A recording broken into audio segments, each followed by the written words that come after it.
Alright, and we're back. Let's finish this website.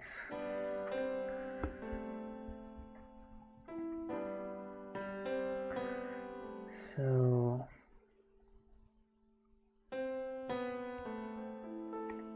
let's see just what's missing.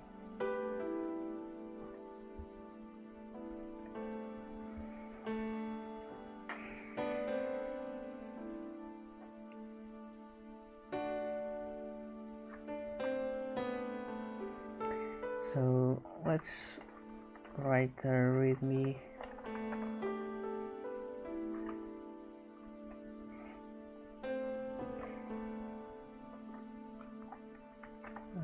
frontends and backends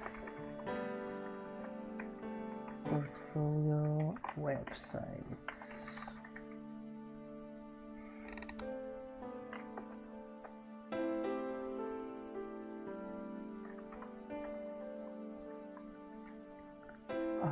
Run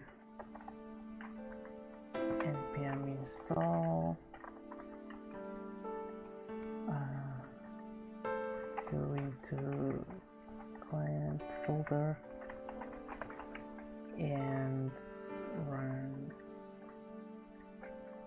npm install, and that should be it for all. Run npm start for both client and server.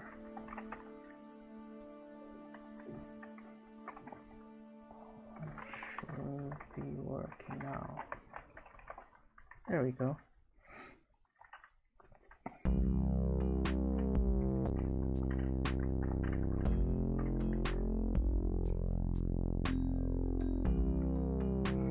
So we're gonna connect the front-end client that we made and the server which we made this morning.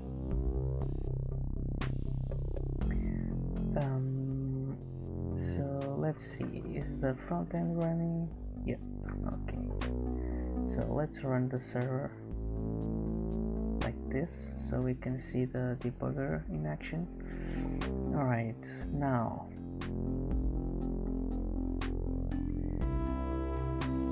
I can go into the reducers,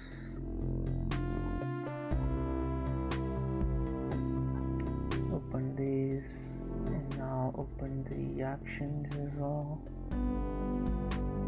because we're gonna need to write this down, write the requests, and that's how we're gonna get the data.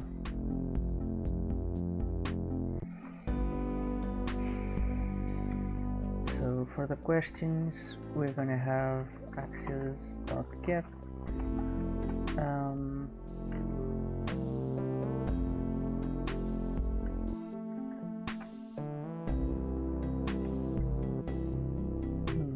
we're gonna need, I don't know, we might need some variable for the server, so I'll just make it appear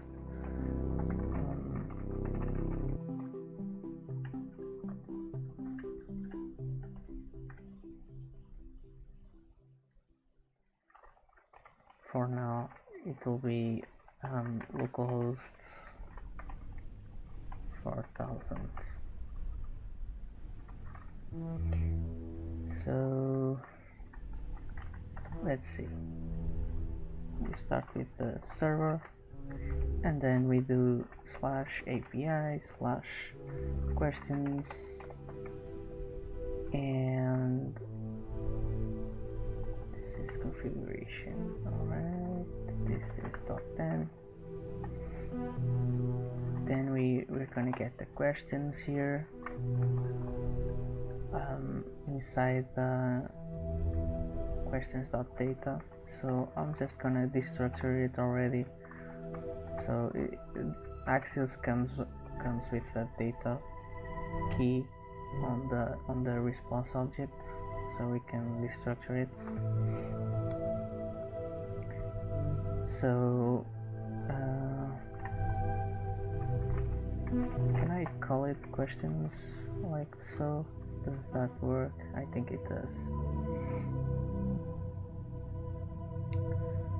So yeah, we need to dispatch an action now.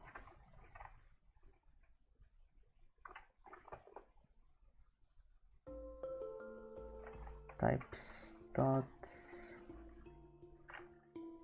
set questions. This is the type, and the payload is gonna be the questions, but we're gonna need to map over them because we need to add a new property, which is the opening and close. So if we go here, yeah, it's gonna error, but I'll just get this for a moment. You see this? This is in state, the opening and closing, so we're gonna just add that one. So each question is gonna return a copy of the question plus the open property at closed, so it's gonna be closed at first.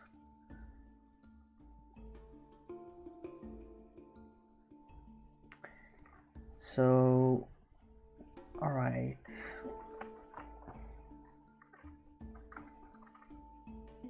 this will go into the reducers. We can remove the initial state here to an empty array. Set questions is action payload, so whatever we set here, it's gonna go into the state. Nice. Okay. So that's questions. Let's copy this, go into the projects, server API projects. The data is gonna be called projects. It's pretty much the same thing. Then dispatch set projects. There we go. And then this one is not gonna need not gonna need any change in the data structure, so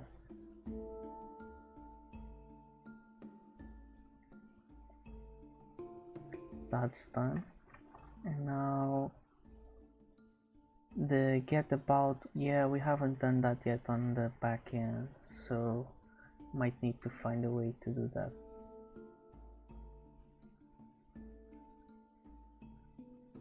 Yeah, it works. It's currently fixed, so we can get those data about set about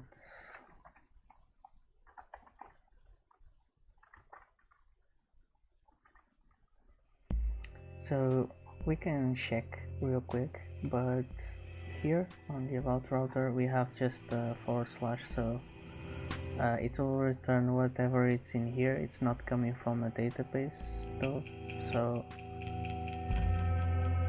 we might need to find a way to structure this text, because it needs to come in like each array is a bunch of strings in a slide, so each array inside this list is a slide.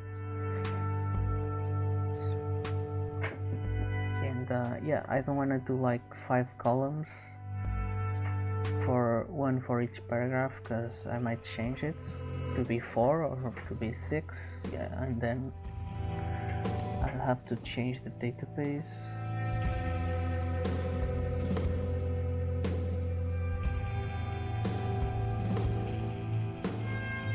So it's gonna stay fixed for now, but we definitely need a way to change this. We'll come back to that. Let's see if this works.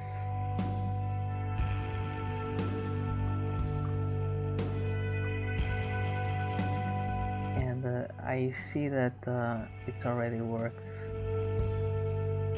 So we have the data coming in from the backend now. The text we can check.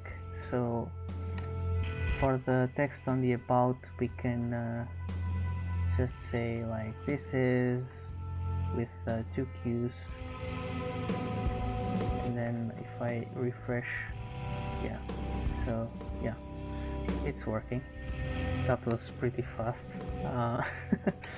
Alright, let's go back here.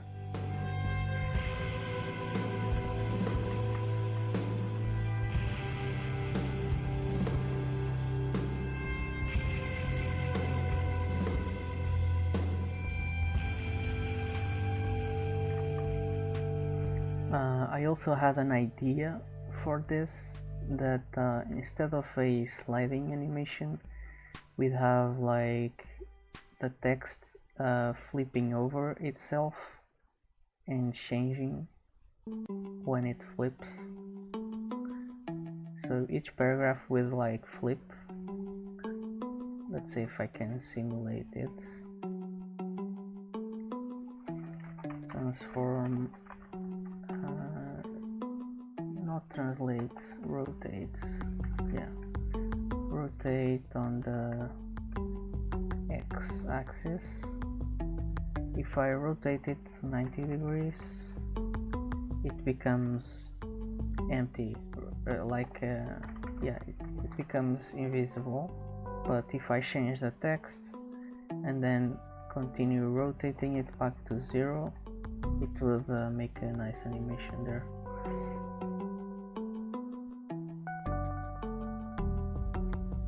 Because the slide doesn't work like I want it to, I guess.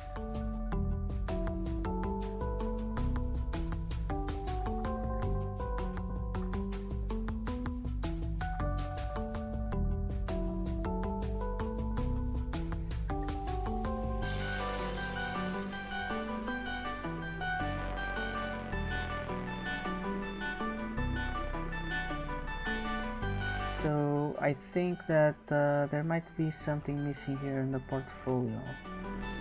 Yeah, okay. So work details.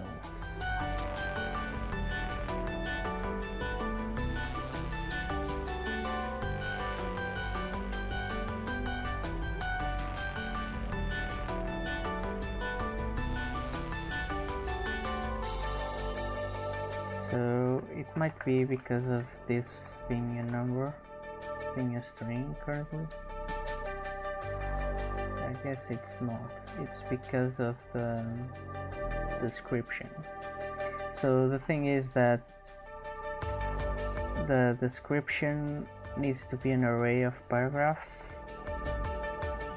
and for the database we have text separated by characters. So the single project is gonna be description equals single project of description dot split into an array. Let's see if that works. And there we go.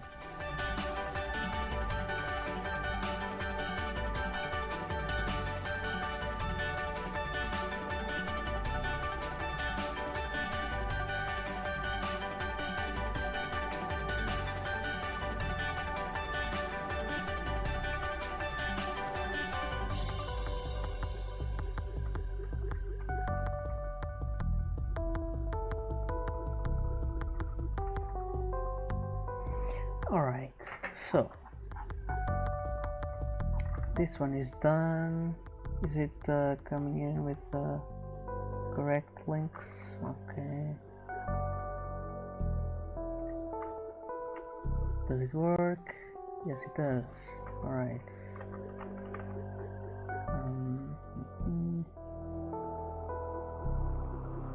This is going way faster than I expected. Let's see. Yeah.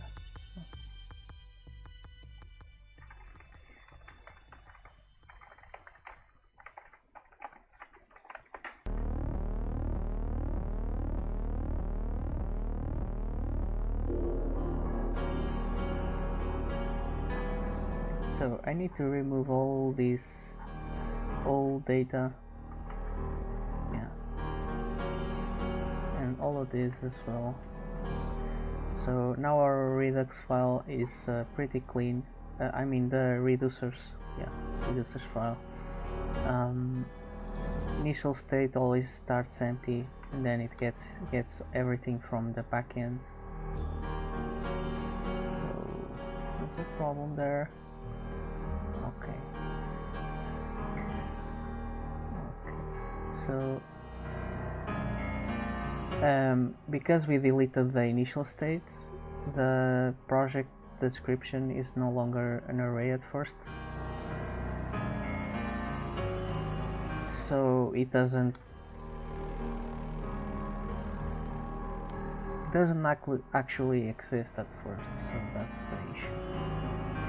So if single project of description, if it exists, we can split.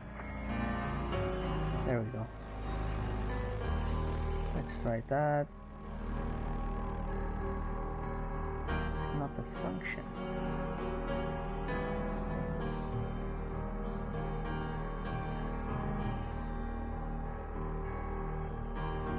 Alright, I guess we'll have to see about that. So let's delete local storage just in case. We go into the project.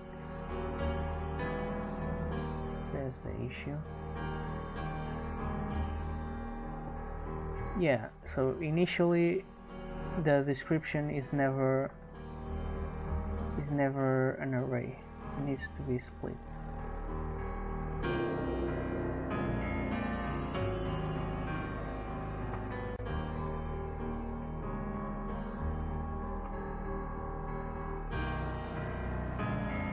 Let's console log to see what's going on.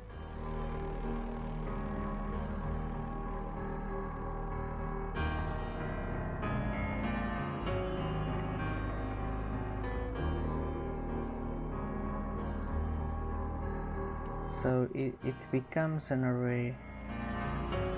Oh, it works. Wait, what?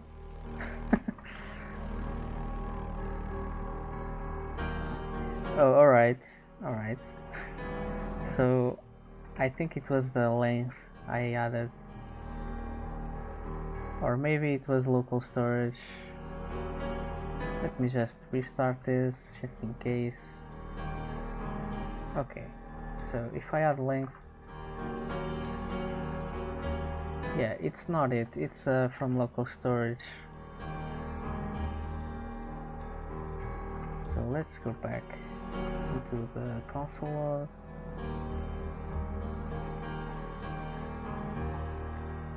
Where is it? Cannot read property description of undefined. Oh, okay. So if single project and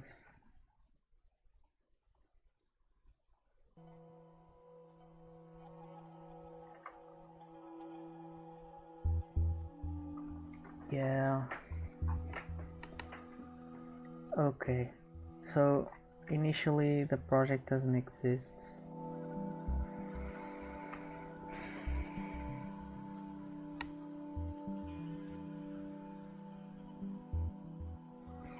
Which means that all of this all these checks here only run if the project exists, single project. If it doesn't exist, we do else return no. We just wait a bit. There we go. It just waits a bit. Now it goes instantly because I have local storage, but so here, yeah, it was pretty fast, but I guess we can do what we can do is do some kind of loading component here like this. So let's keep it similar like this, and instead of title we do loading.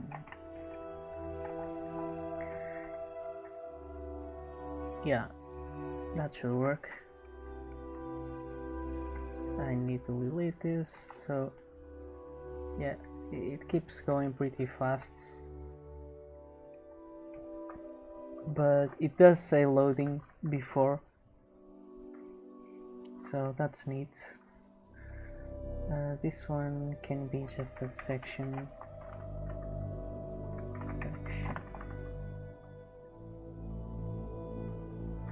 Okay. Let's see if I can show you guys what's going on. So if I inspect this and click here, yeah, it doesn't allow me, it just resets back. But yeah, what happens is when this gets the response from the server, it's gonna switch the loading for the actual thing. So yeah.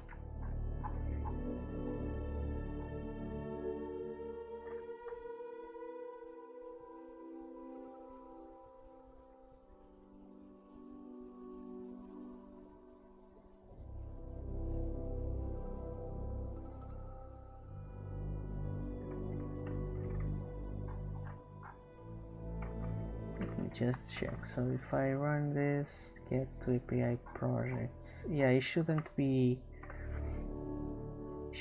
getting every time. It should only work when the local storage is empty. So this, let's try that.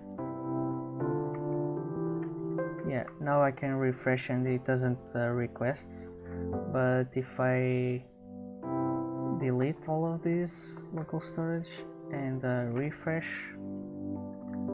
it's gonna make a request, right?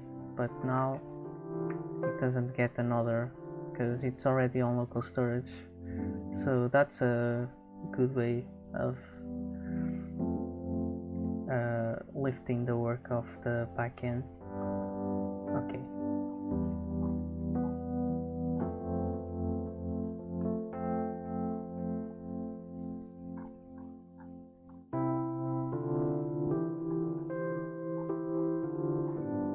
So I think projects are done. Let's see FAQ. Yeah, we might need just to copy this thing from the projects and do the same thing here.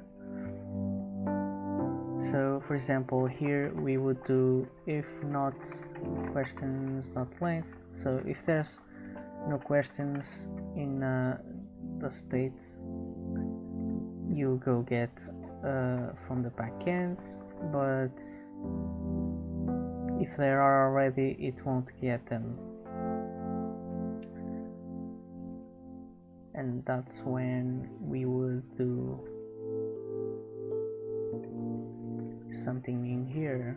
So if not questions dot length, we do the loading section.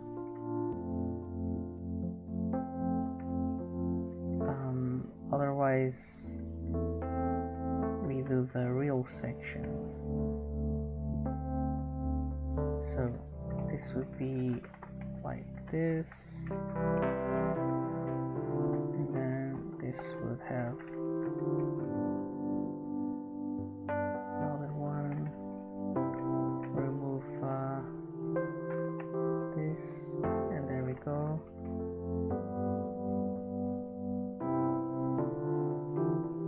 So let's see, we remove all the local storage, refresh, we got one request, refresh again, doesn't request again, that's it. Okay.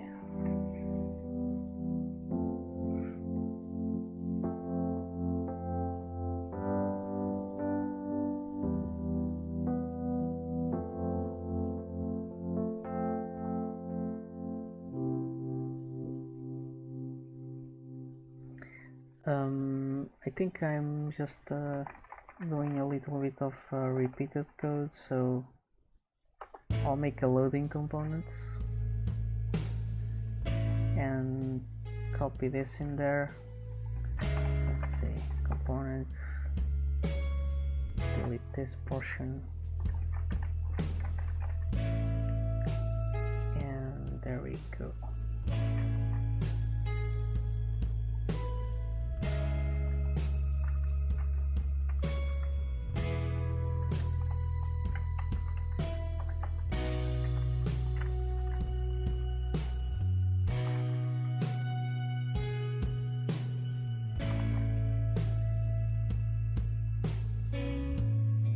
Close.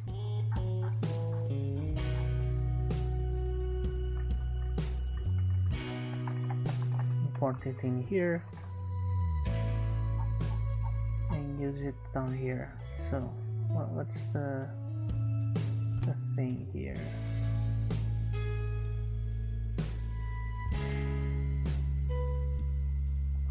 So if there's no single project, we'll just return loading. I think it should look better than what we had before. And then we can remove all of this. I think it does look better. Remove the console log. This is basically not needed.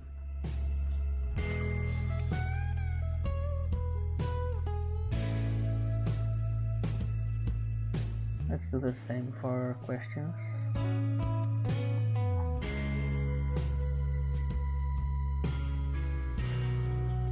So we remove this. So yeah, okay. And then if there's no questions, so like this, and we do return the loading components.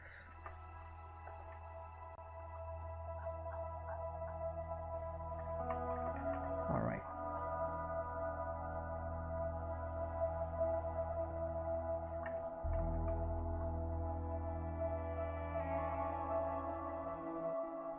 What else? Okay, let's do the, so now the about. The about one is the most weird. So let's do the same safeguard. So if there's no about length, yeah.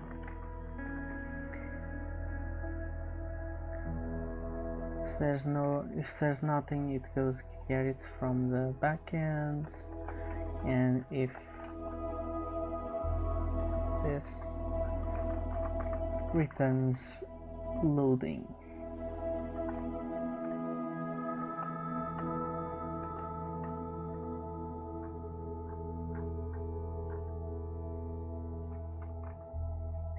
It's just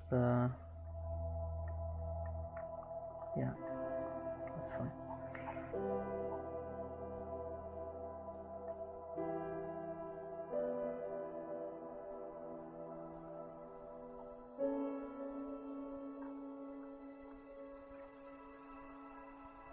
So the hard part is, how do I save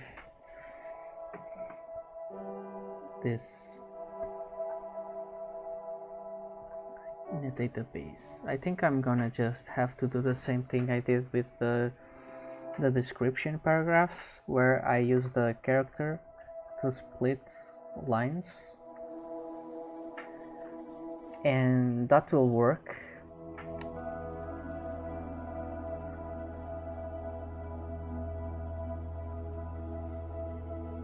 I guess I have no other choice here.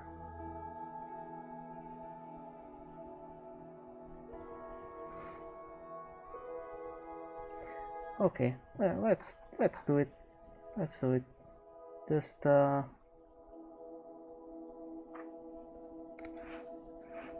thing is that when we get the about,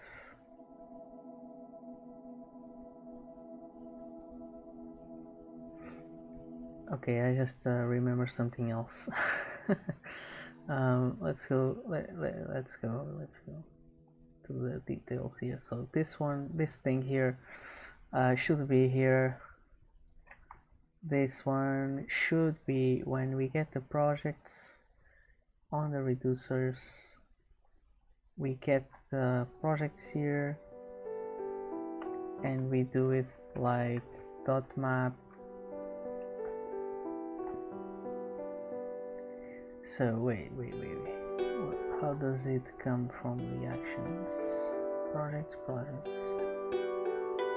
Right. So yeah. So we should send the questions as they are, but then on the reducers we would change them. So for example, here we would do this, right? So we do the open, and then here we do the same thing. So on each project we would return the projects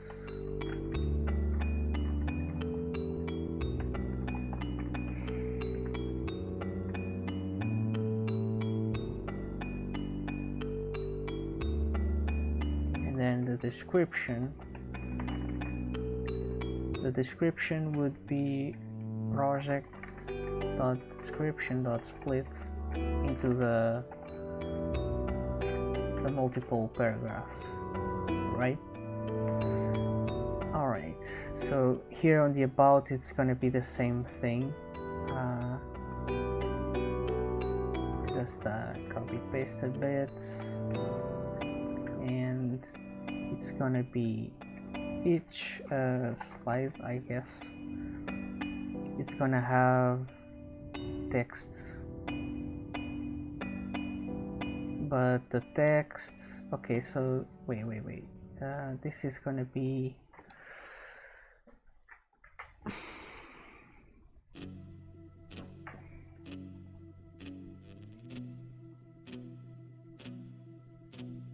yeah, this is just gonna have like an ID and the text property. So the text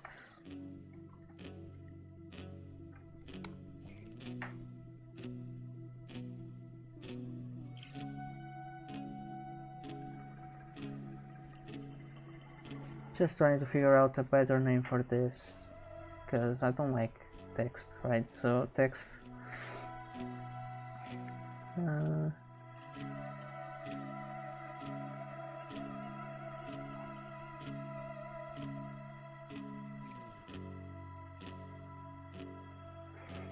let's say line. The line is gonna be split, so the slide outline split, there we go. So let me just see how this affects the front end here. So we go to the about component, and when we loop through map over slide, the slide wants to be an array.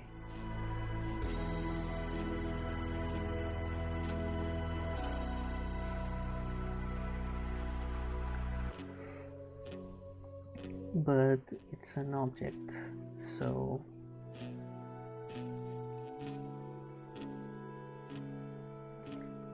this one we can remove the index from here and use the slide ID.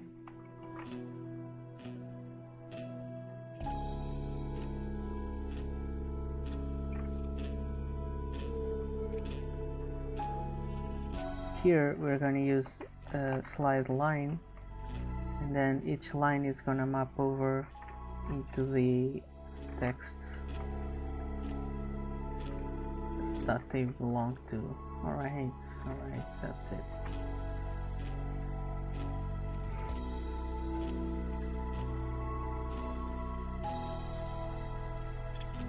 Okay.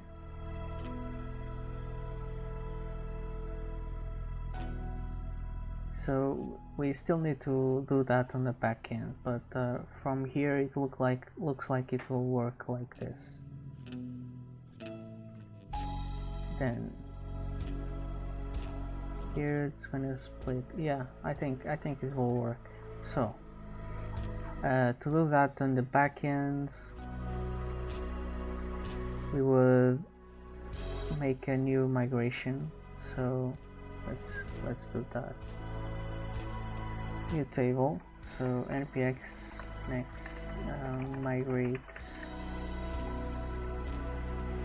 make create about,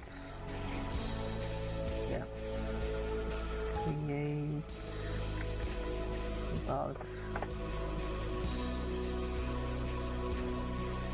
yeah, just gonna copy the FAQ and change the table name into about,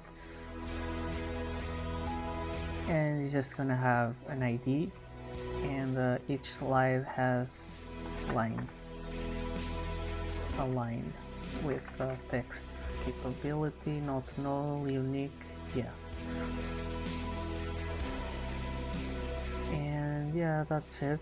Okay, and then seeds will be just the first one.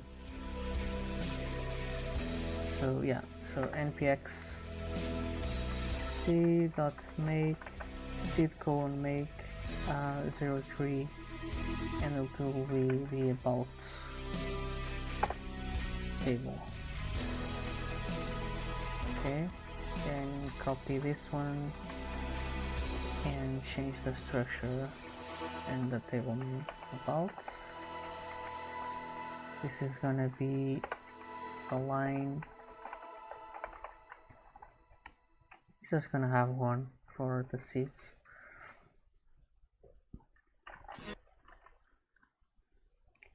So the line is gonna be the one I have here on the about. So we're gonna copy this one and paste it in here.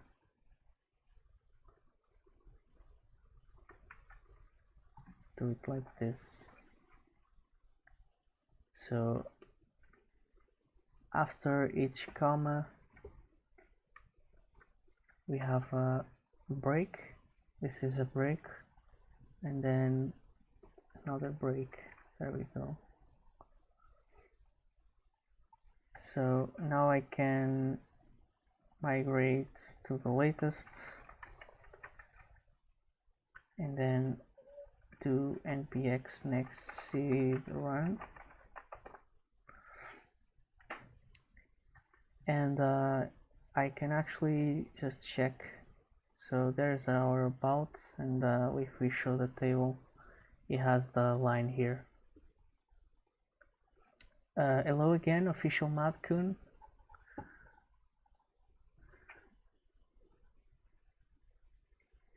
Yeah, we're almost done with our website here.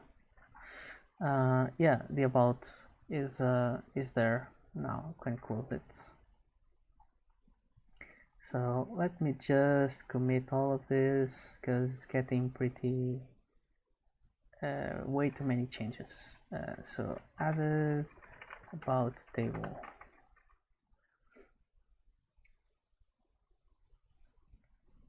Yeah. this one,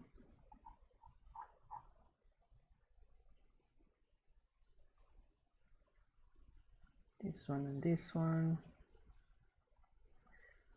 will be the other state from database and loading components.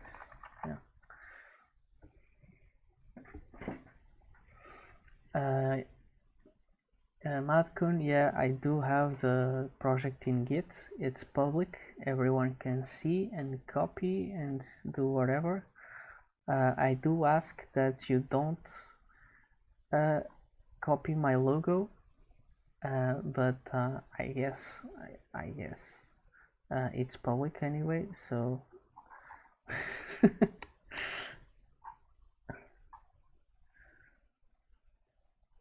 okay.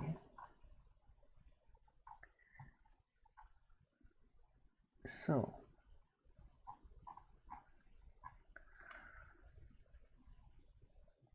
this one should be working. Let's see what happens here.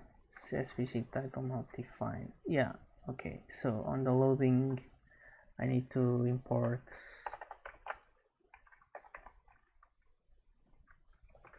SVG title.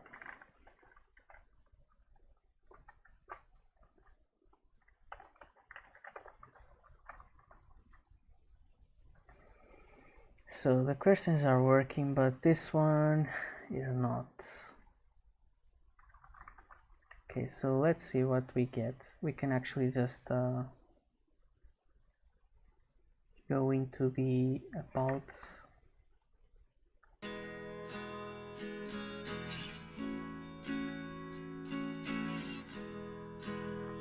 Let's see.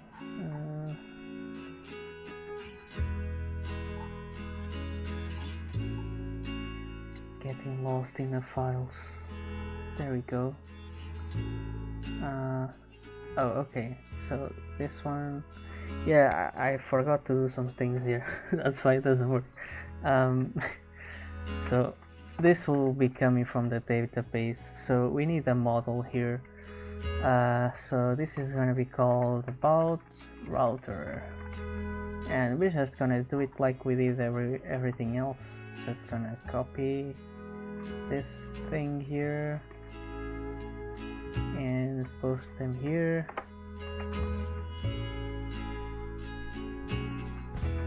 And handle errors from the about router.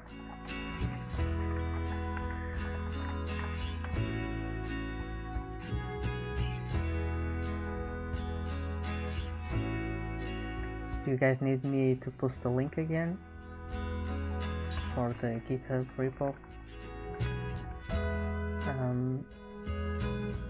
So this is going to be called about.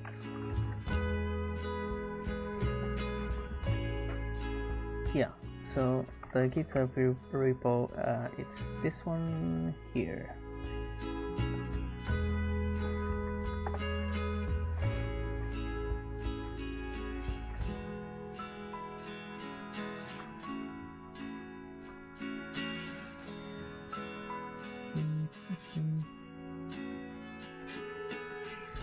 So we have the about coming in, the get. Yeah, let's just do an async. So const about equals, call it slides, and then await about get all, and we got them all. And then we do a try catch so it doesn't error and crash everything. We do it with next message, and we do a message here, and then this will be 500 anyways, so couldn't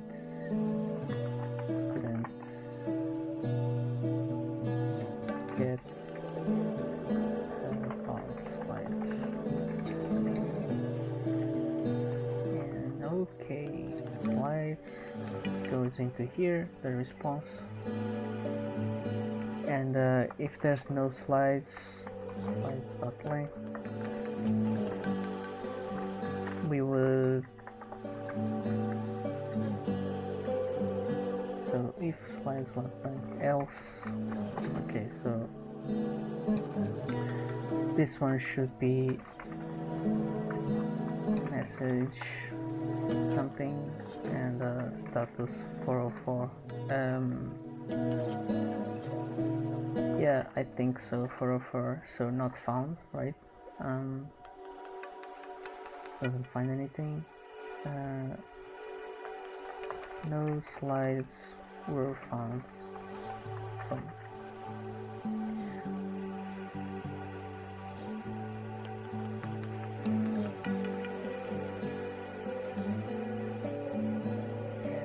There's a way of making all these messages into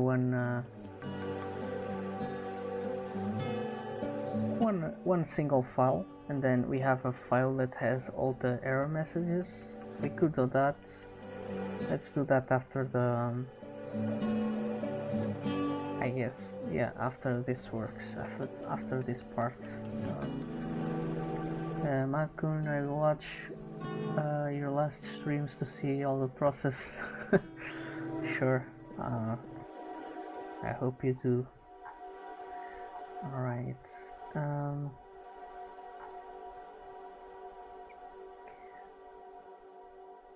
I think this is all we need for the about router, really. We're gonna do the other ones anyway, because I will create a backend management application so that I don't have to change the code.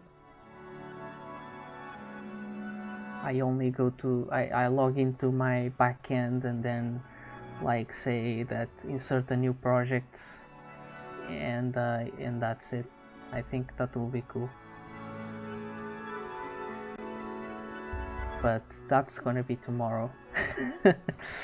Okay, so let's see what's going on now. Yeah, still the same thing going on. Let's see if I refresh. So it's working. Alright, there we go. We have the line here.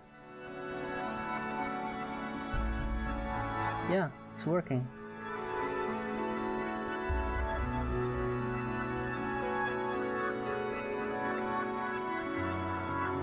Let's push everything while it works. So, fixed loading components. This will be connected front end with DB data.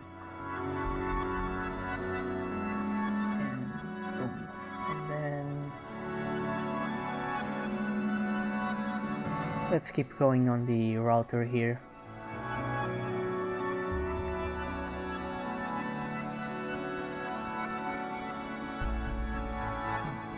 Closing all of this. Open the router only, maybe an example.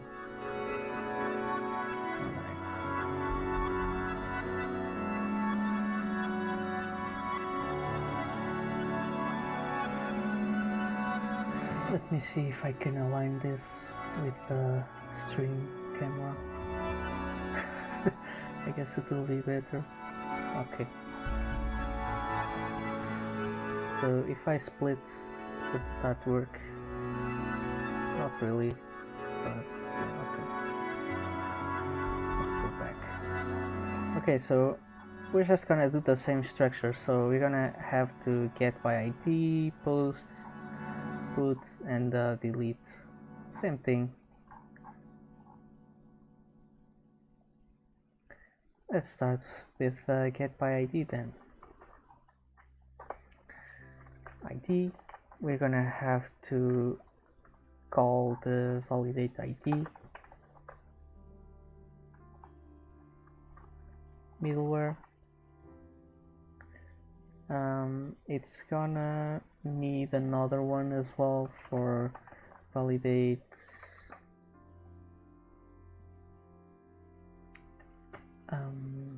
this will be about requests. This one I'll have to create it.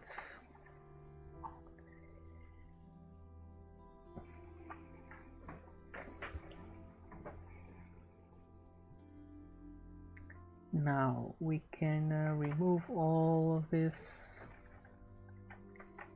and say res.status 200 and send in JSON. It will be request.about line, I think. Let's see. Yeah, I think I'll do the same structure.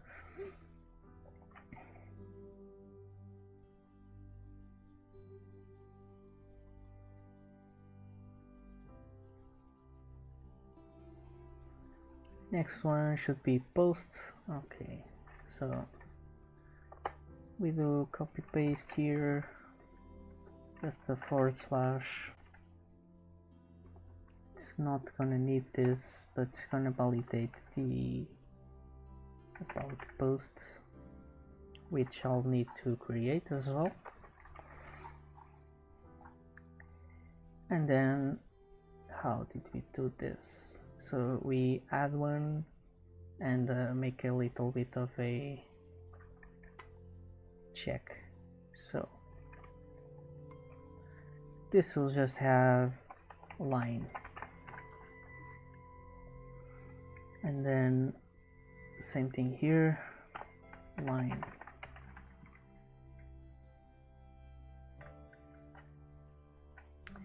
And I'm actually gonna use the same field that I've been using for the other ones. So if I change the order, it goes first.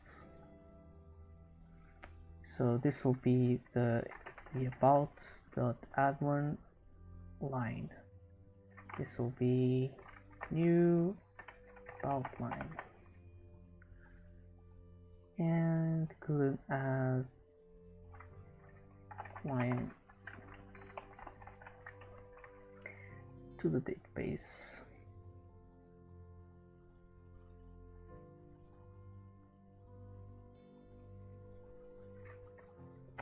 Right, I forgot this. I need to create it here, so I'll just copy this one.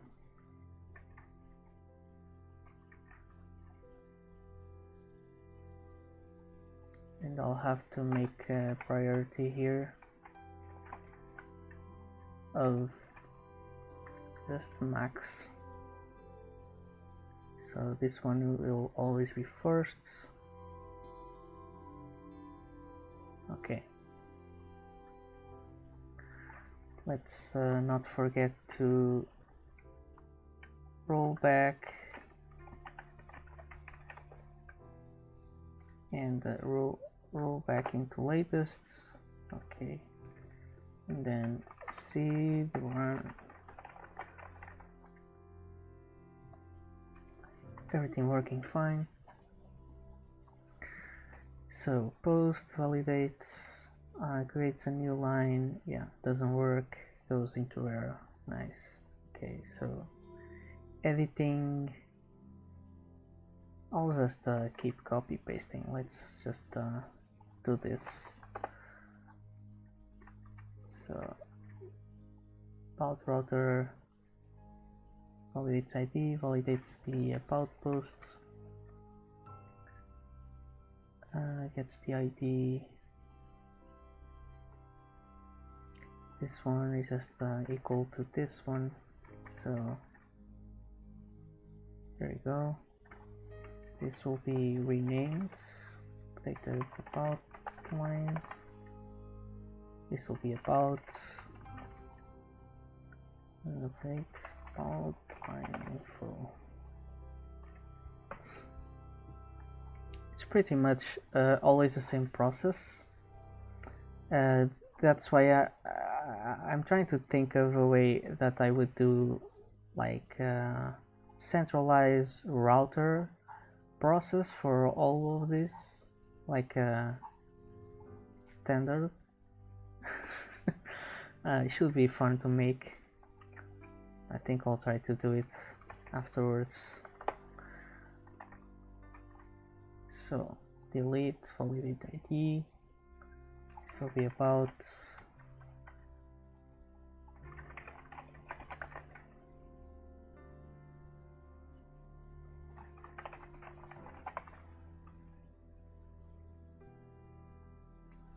it's pretty much done, the about router.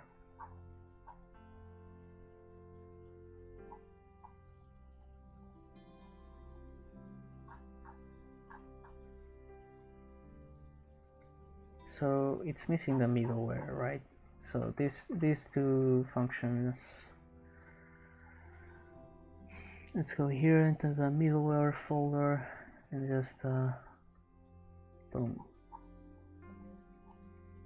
this is the about.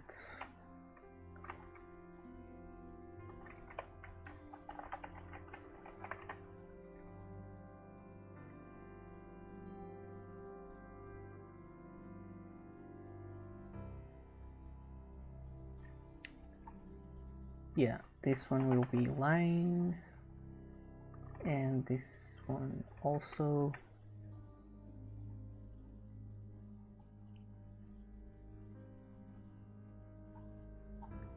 We need to add this into the exports.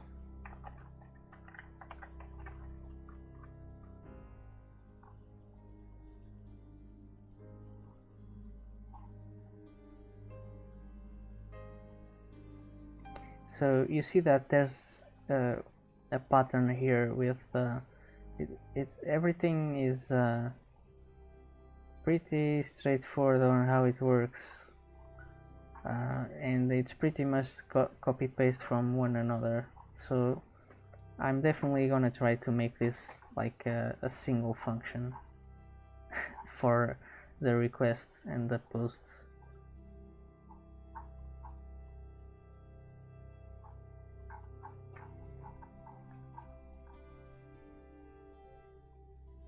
So one thing that's missing is the about here. The model needs to be imported correctly.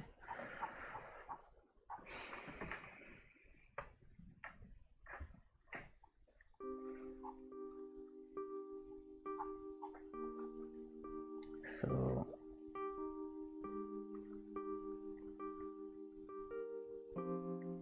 here like this, about router, the middleware, added about router and the respective middleware.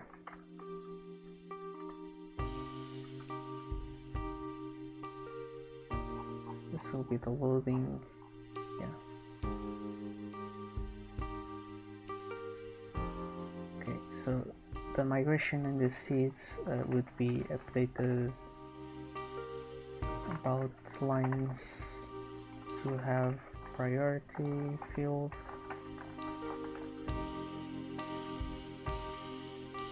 And this would be added loading components to about page. I think, yeah, I just realized that we're not using this properly, so we're gonna have to go to the model, and whenever we get all, we do order by priority,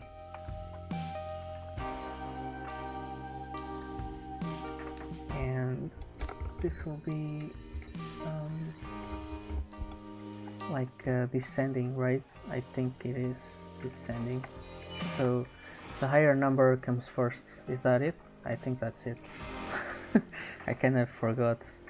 Descending. Higher comes first.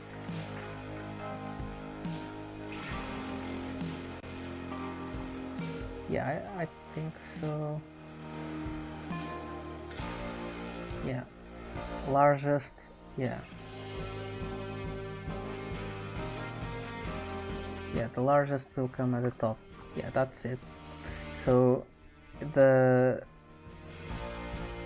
this works because all our tables have the priority field.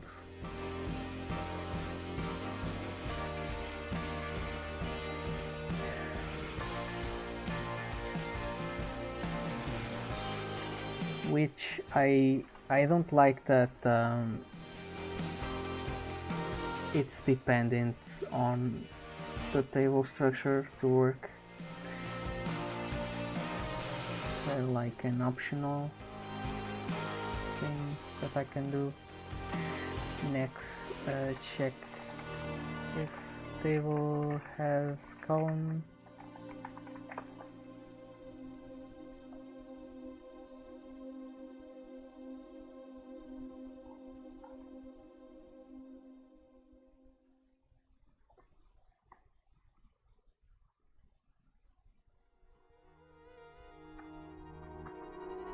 Yeah, we don't need to worry because all of the tables have this and they work the same way, but it won't work if we needed to add another table that didn't have the field.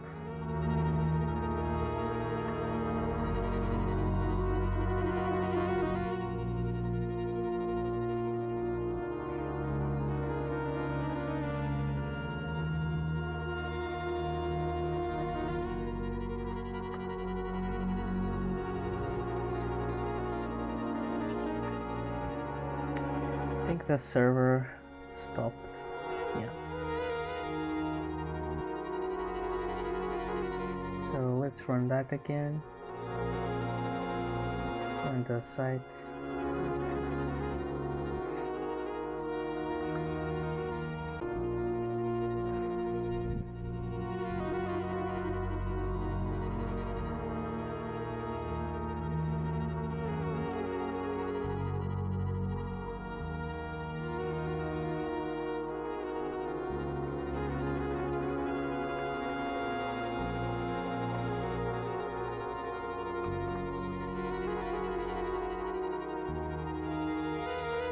So I guess to see if the priority works, it would be simple. So for example, this order of projects, we can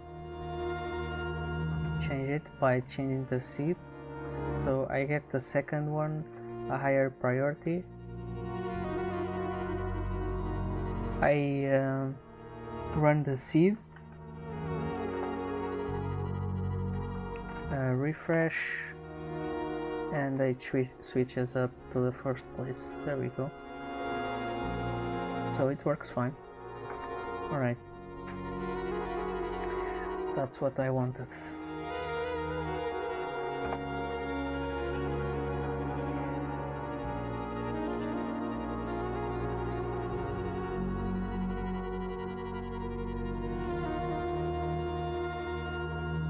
I think that it's time we start deploying this.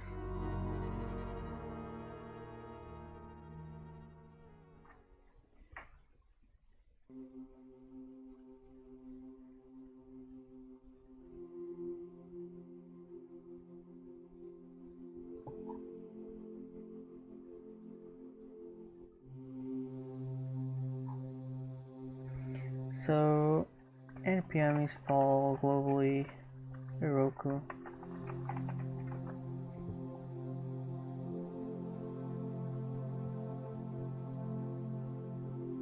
I do think that I already had it, but just to be safe, install it, update it and all that. Let's see, I think I'm gonna use sites as well for front end.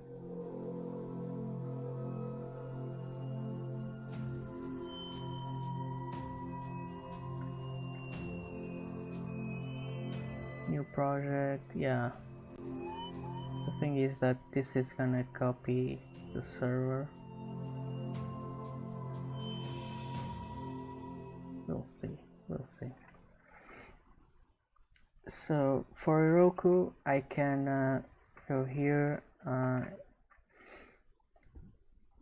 Let me just turn this light on. Okay. We create a new one, new app. We give it a name, which will be my own name in this case. And it's available, so great. There we go.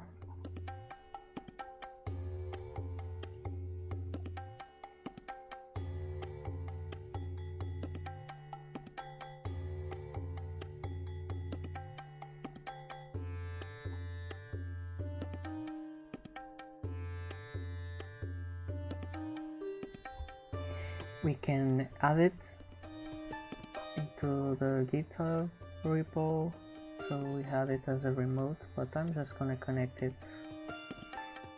here into the repo name, so it will be should be easy to find this one. And we're gonna always deploy master. Choose a branch, yeah, automatically deploys, yeah, alright.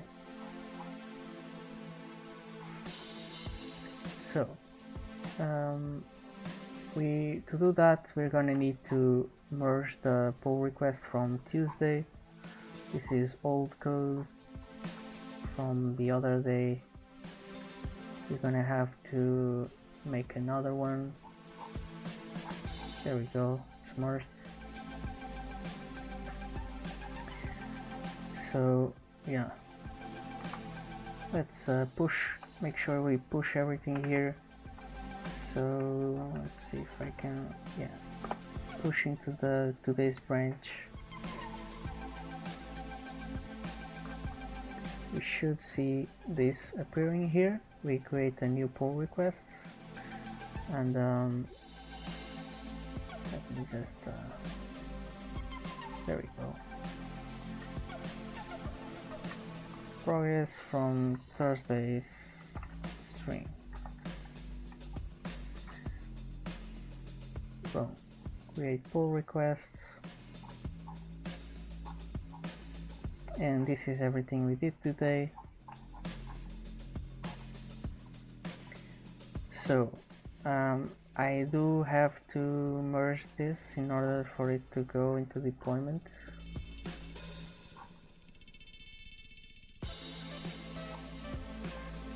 Everything's in here. Looking good.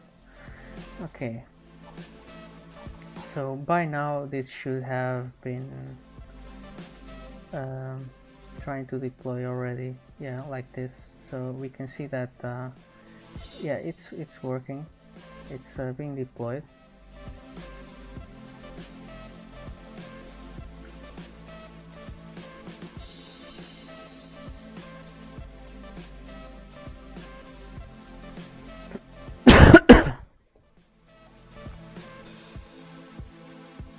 So let's see.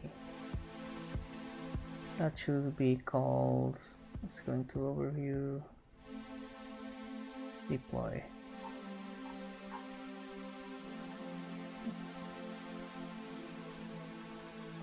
So it's just deployed. So if I could find the link, there we go, this is it. There's some error. Okay.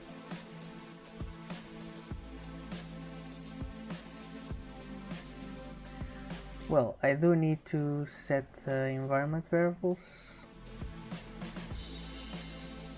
which you guys can't see, so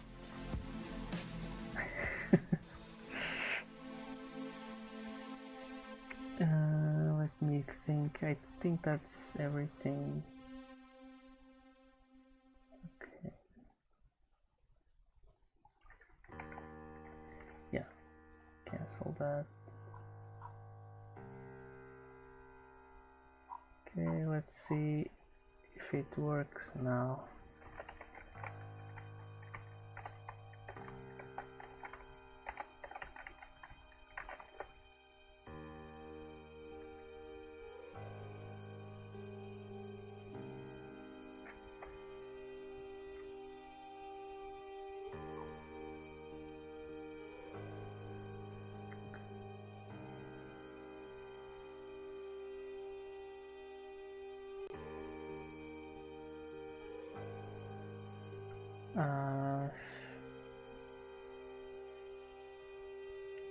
I mean, it should be deployed.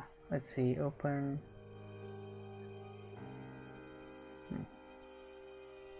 Okay, I guess we have some kind of error somewhere. Let's see. The logs. So to see the logs, we have to go back. Go here. Activity. Where is it?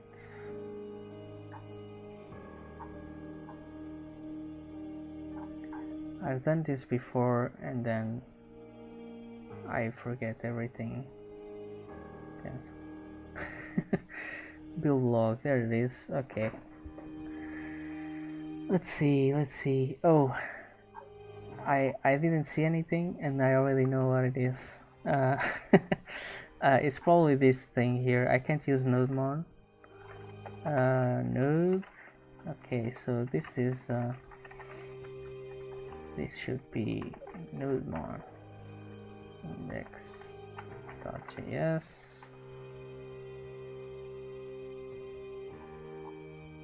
All right, that should be one of the things. Now the other thing is, before I push, I wanna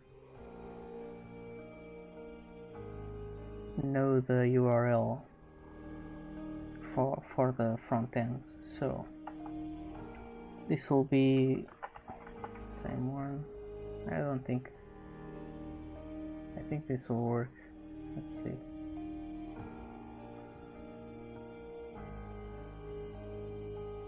Import.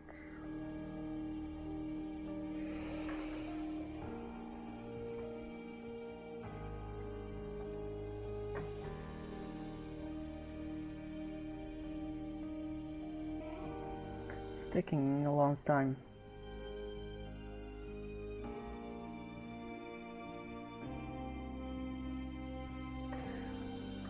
Error. Missing build property. Oh, okay. So I guess the front end and the back end in the same repo doesn't go well. Interesting. Shouldn't I be able to change?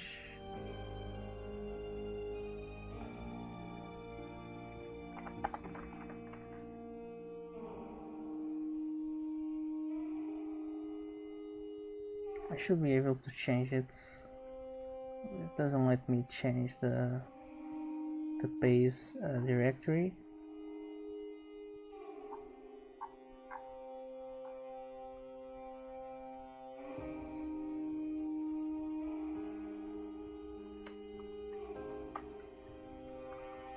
So I can try to deploy it from the folder. Let's see if that works.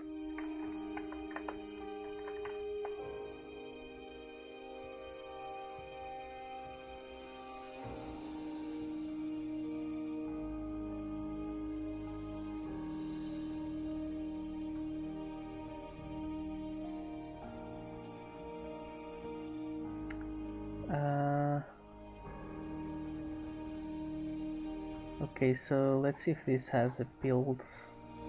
Yeah, it does. Okay.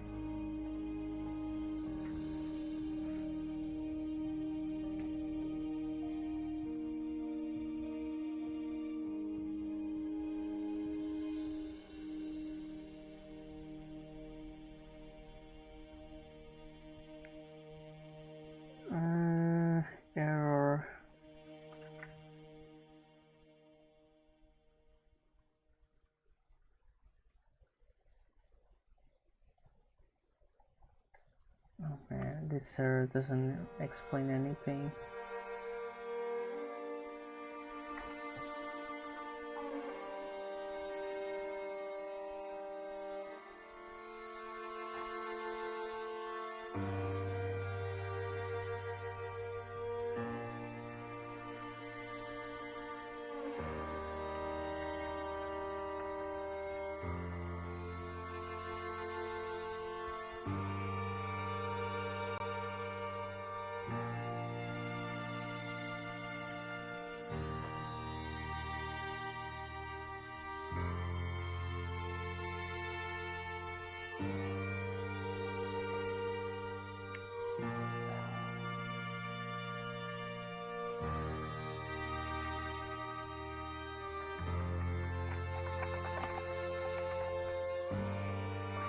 So npm run build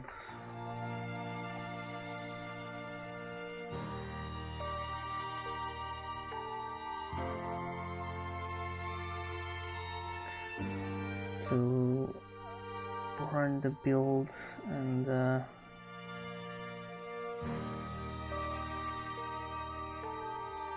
so no errors here.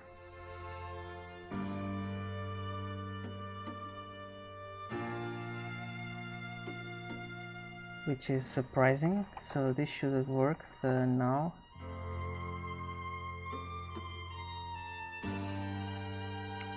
Doesn't let me run the scripts.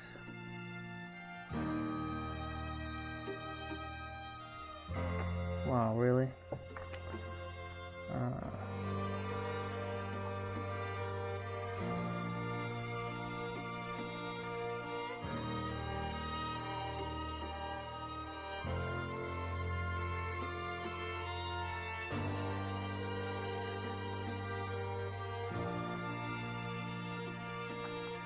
Let's try again.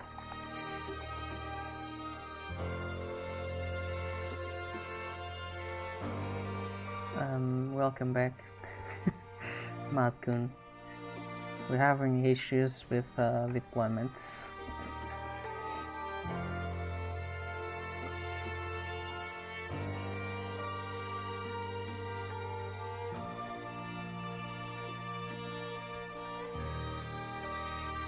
Let me try and run VS Code. Visual Studio Code with administrator permission. Yeah, doesn't work.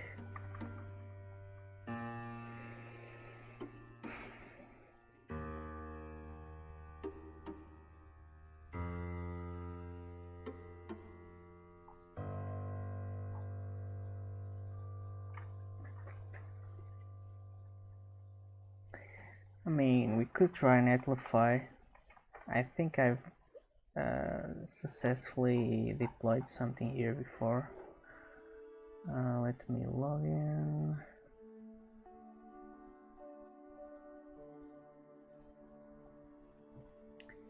Yeah.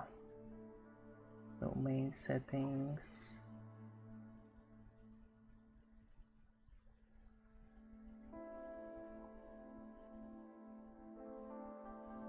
Yeah. Okay, so I need to change these settings. I was deploying before, but okay, run build, on the build. So this should be linked to a different repo. Detail authorized. Should be portfolio.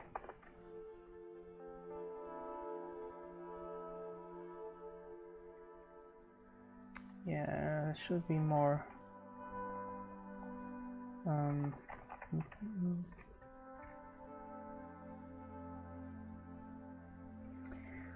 What do you recommend to create like a e-commerce website, backend and auth?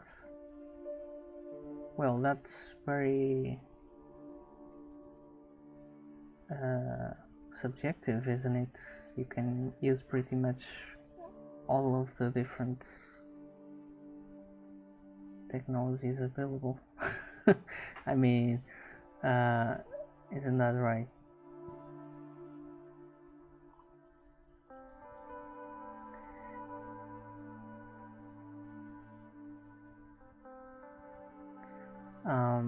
You can pretty much use Node, right? You can use Django with Python. You can use PHP, SQL for that. There's so much stuff. I don't even know what to tell you.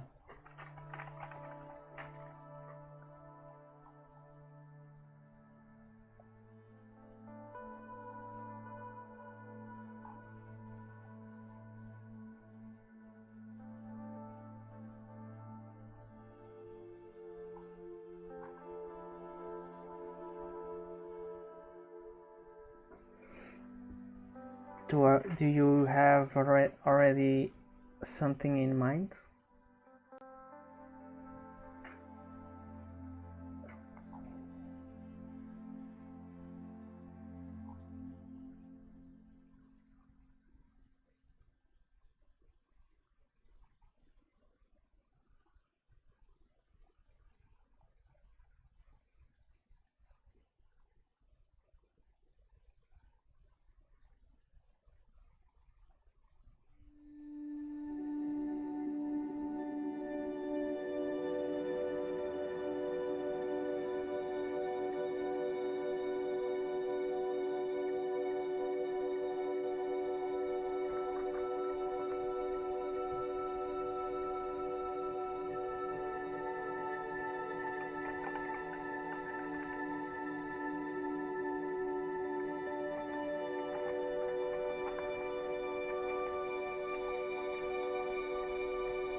From my last portfolio, I think I had a specific file where Netlify requested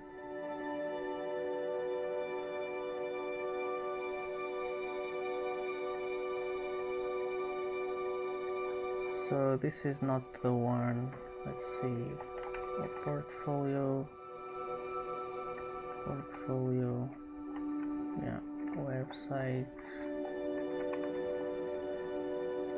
I'm pretty sure there's another one, so this will be melquip.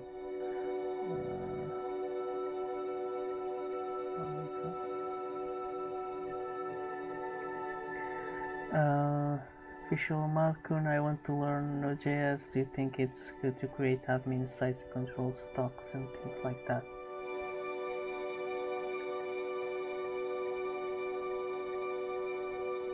Admin site control stocks. I mean, for personal use.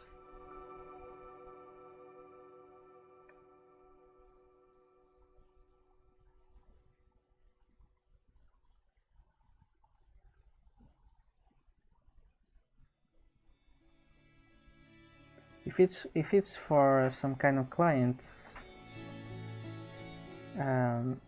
you should use whatever they prefer, right? So if they prefer some kind of advantage. So sometimes you will prefer proven security, otherwise you will prefer like speed, right? Sometimes they are exclusive on some platforms. You have speed, some others you don't have speed, but you have more. They're more robust, they don't air out, right? So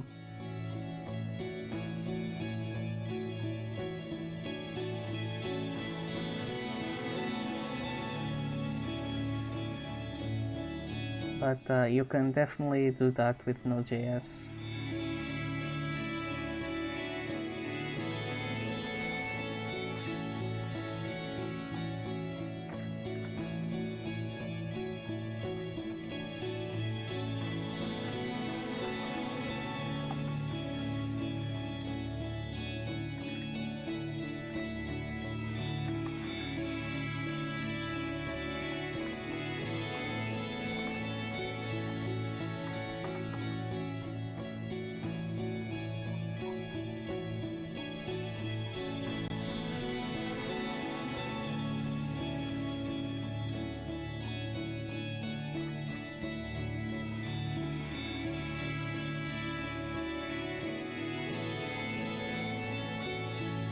I think I found it, so that would be a new file here, would be called netlify.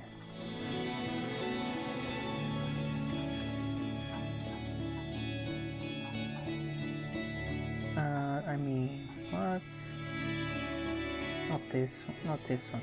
It will be here on public. Redirects, and all routes redirect back to the index HTML. That's it. So I think that's what's missing. So let's try this and check out master, git pull,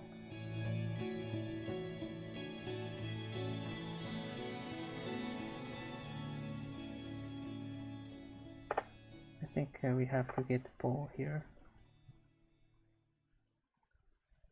Okay, let's okay, that works.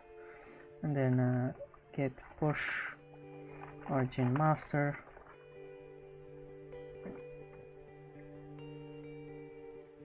Really?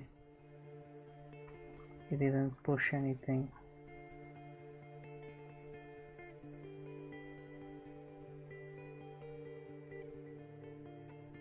Everything is merged, but it didn't go. So git checkout Thursday.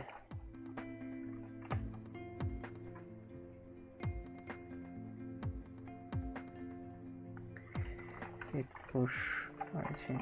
Okay. Can I do this? No, I cannot.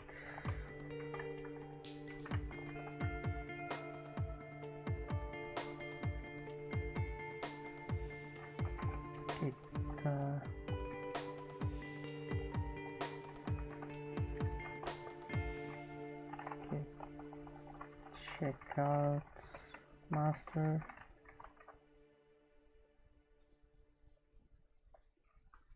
Git pull origin. Okay. Thursday.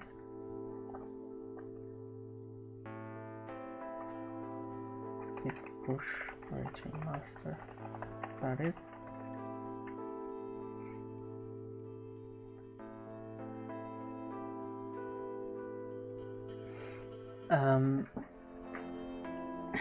But yeah, you can definitely create an admin site for yourself where you have everything related to you, right? But then make sure that no one else can access it, right?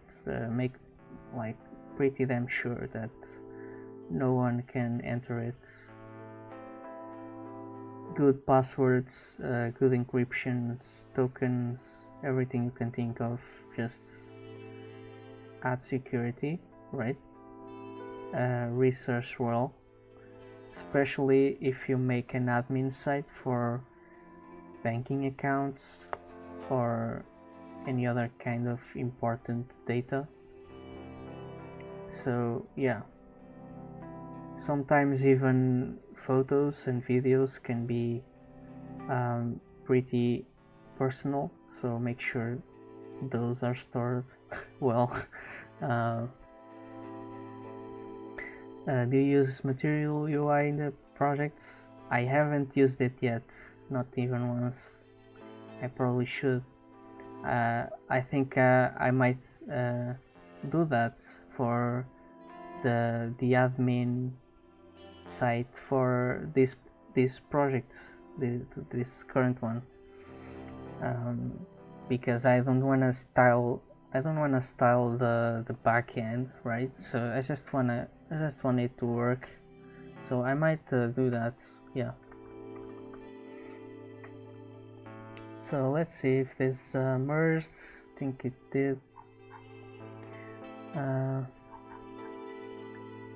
Let's see, deploy. Okay.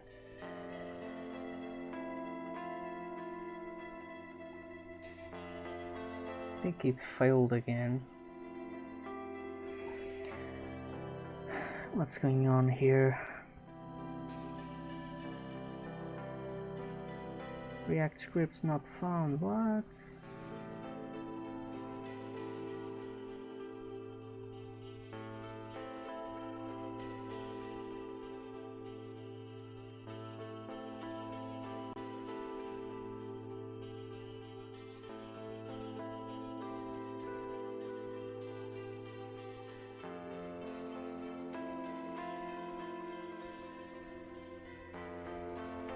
So the thing is that it's running in the wrong directory, so I might need to change some options for this to work. How do I do that? So yeah, I probably shouldn't be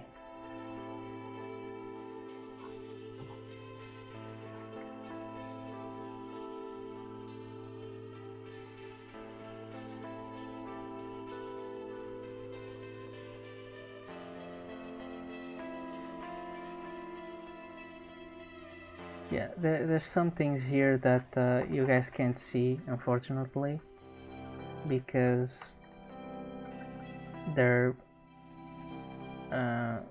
pretty dangerous. Alright, let's see. I think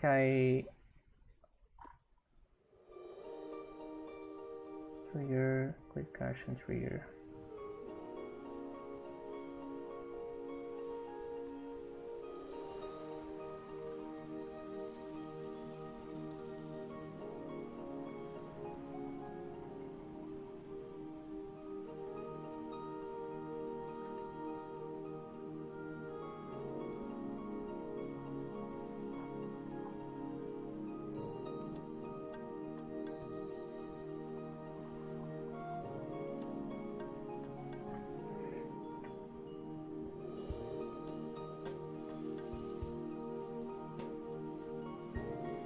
Oh, is it working? Maybe it's working. It's almost working.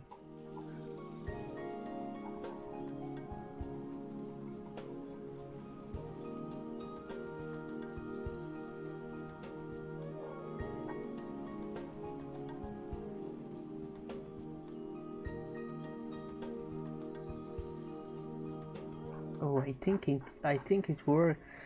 Let's see. Website. Yeah, the website is working, at least the front end now.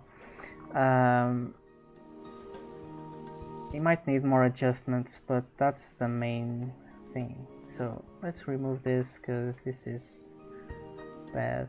Now I can remove the build and do the source here. this file you guys can see because it's front end. This one is gonna have the URL for backends.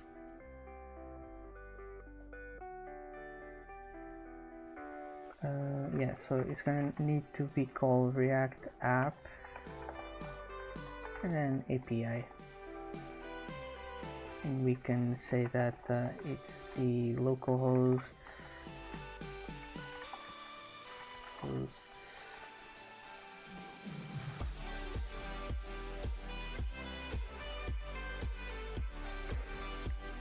might need to check here. No, it's on the actions. So the server here is gonna come from process.env.react app API. But the thing is, I need to differ from production and development.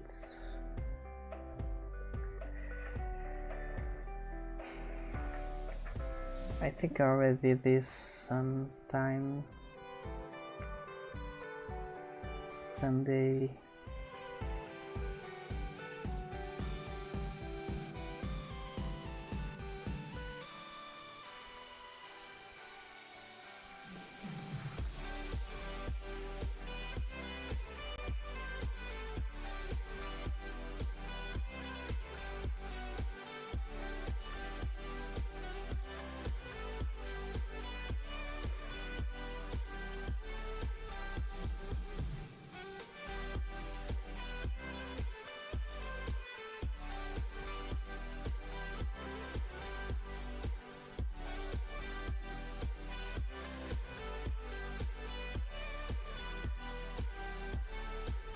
So this one was done with Netlify.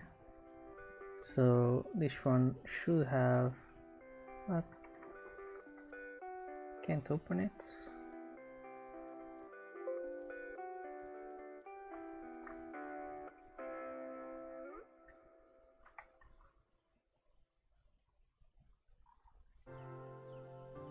Seriously, what's going on here?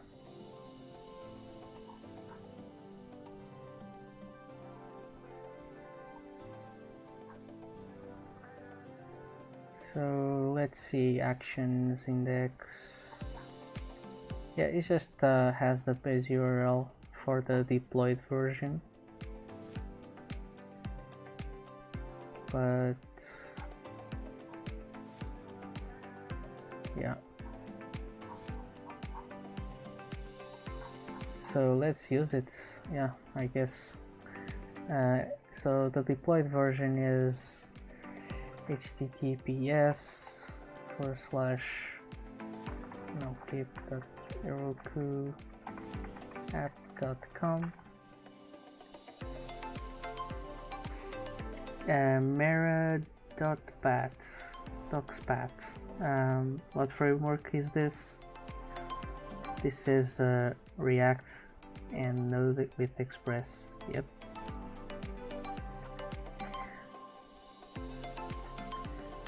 Okay. Should be like this, I think, and then yep. So let's change this to this. Okay.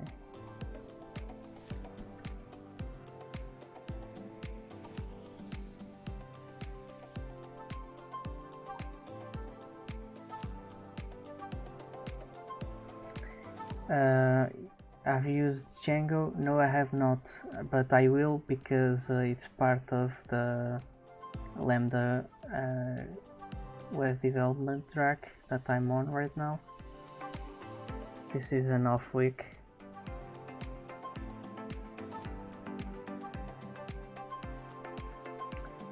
Hunturtlemouth. It's a nice name.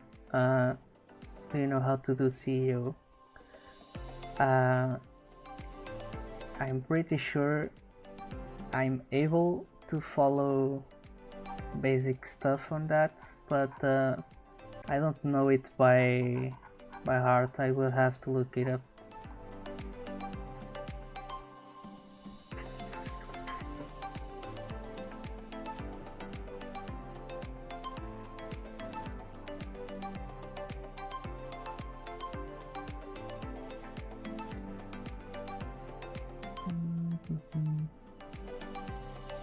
So this should fix the server issue. Going back, just let me just double check that the server is the link that I set. Okay, so paste here, and yeah, that's it. So front end is deployed, but then we need to fix the backends, which had a different error, which was nodemon, I think. So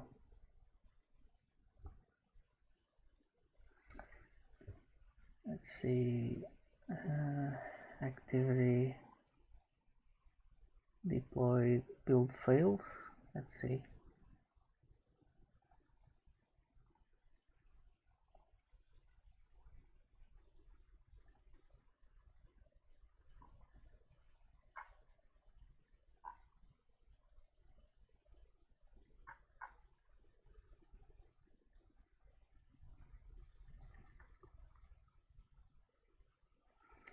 Yeah, I think I might have to make, so here on the package JSON we're gonna need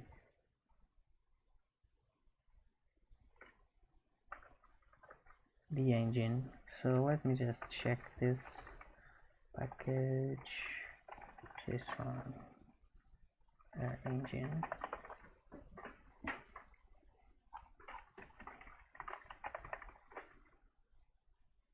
Yeah, so node version would be 12.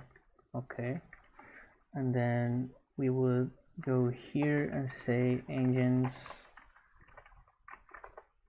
node is this.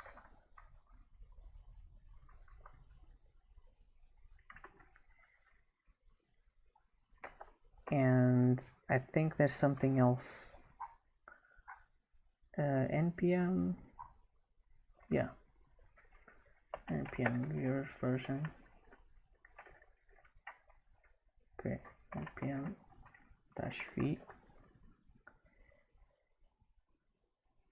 So 6.12.1. Okay.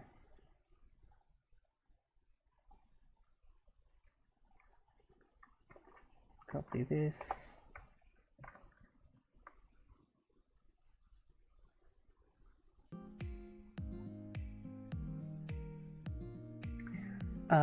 Hunter, I made a website and I really struggled, but it was my first time learning WordPress and everything. If you can check out and tell me if I can improve something, it's really helpful. Yeah, I can check it out. Let me just take a look real quick.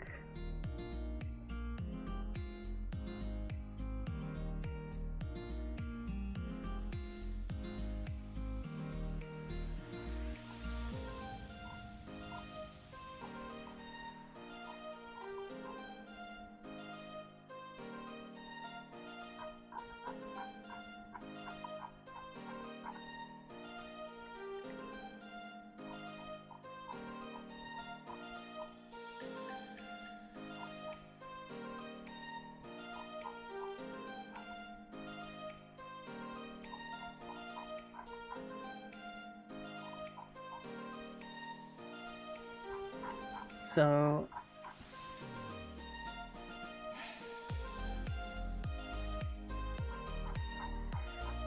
from what I can see, it's looking great. The only recommendation I'd make is keep the text when responsive wise, keep the text like more space between the border of the window and the text, right? It's too close to the edge.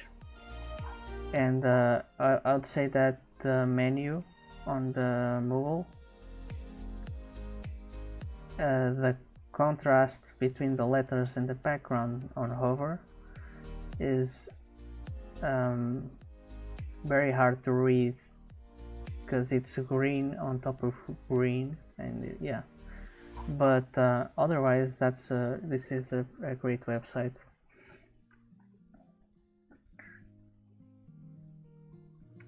It's taking a year to load. It loaded just fine for me. I don't know.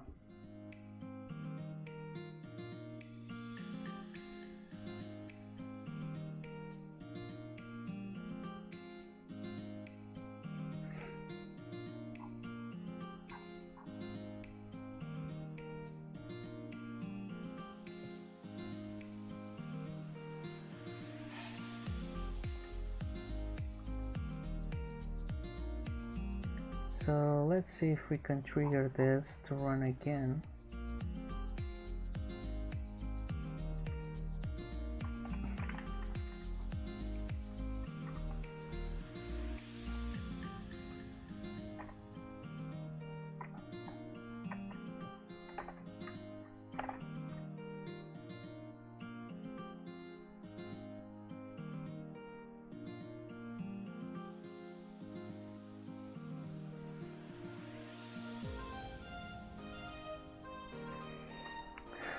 So, attempt number 2, deploy, deployment attempt, and netlify, and Roku.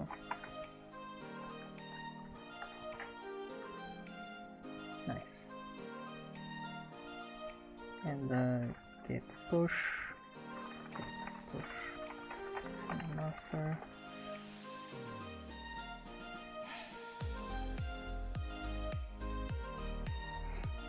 Hunters, thank you, but like CEO wise, I can't really can't get higher spots.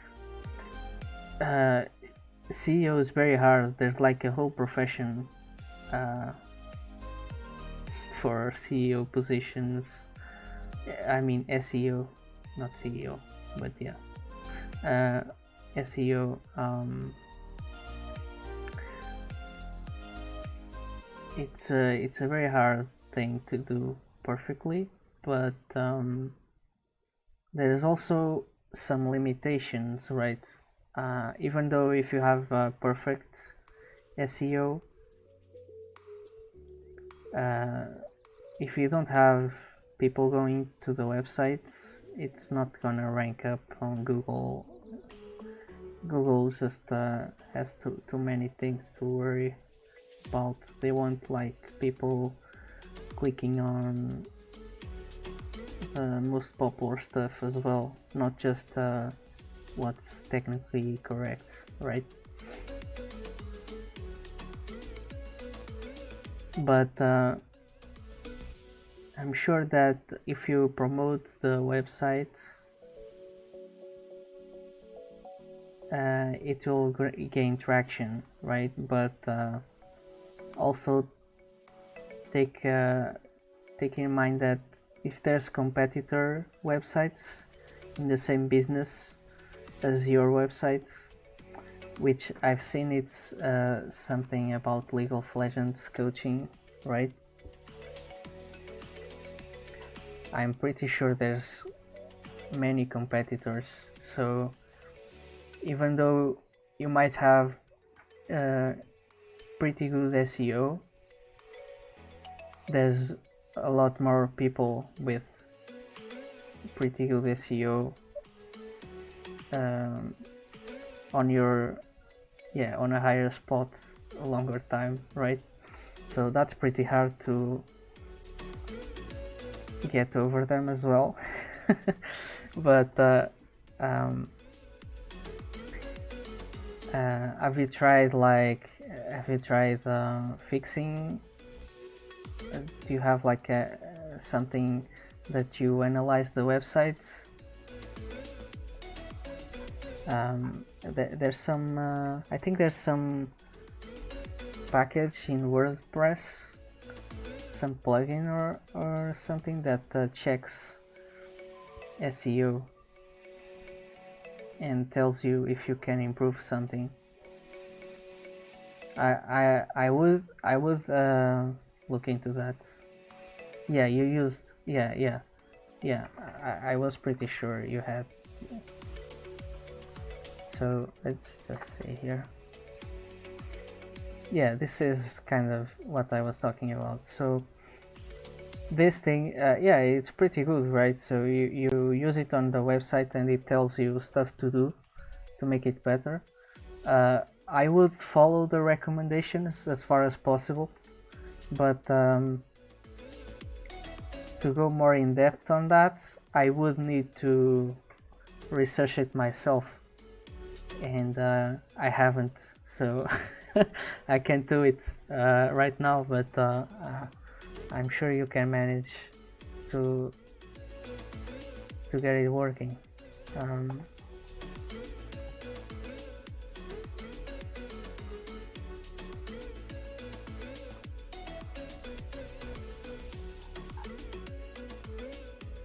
Alright, let's check, does this work now? Okay, it said build succeeded.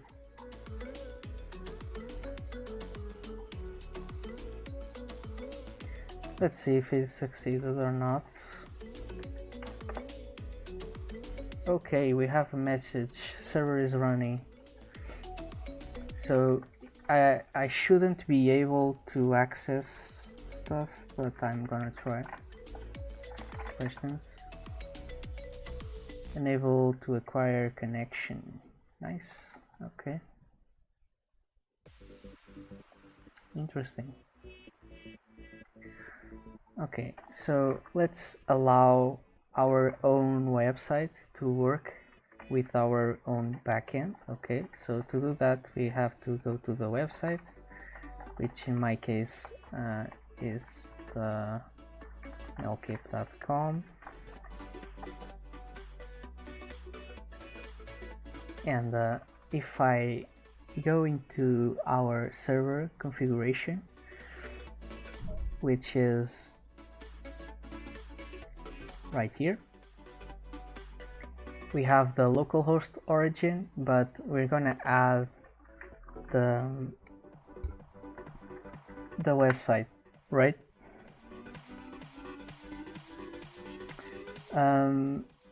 By doing this, we can allow access, and if the site is complete, we would remove the localhost as well. Okay, so yeah, let's push that into the real thing. So added front ends,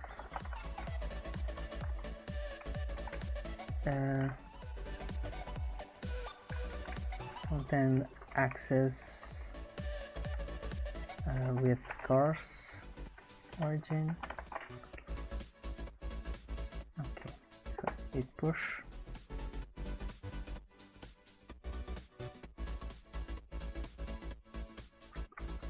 Let's see if that will work.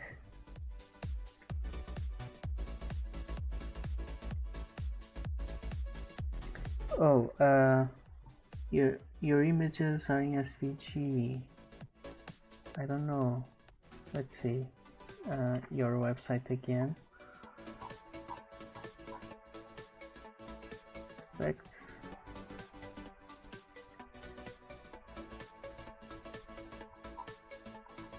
Well,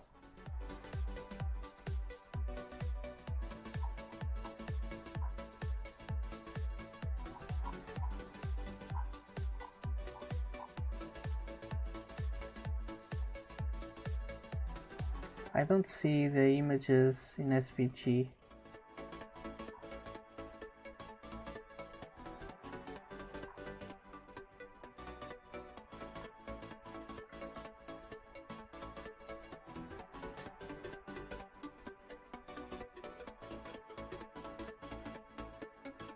yeah. All right. Let's see. Did it go? Did it deploy? Okay, it succeeded again. So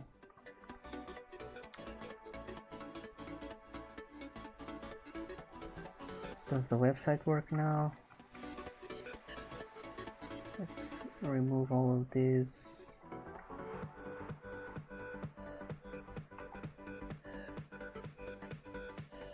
Payload map is not a function. What?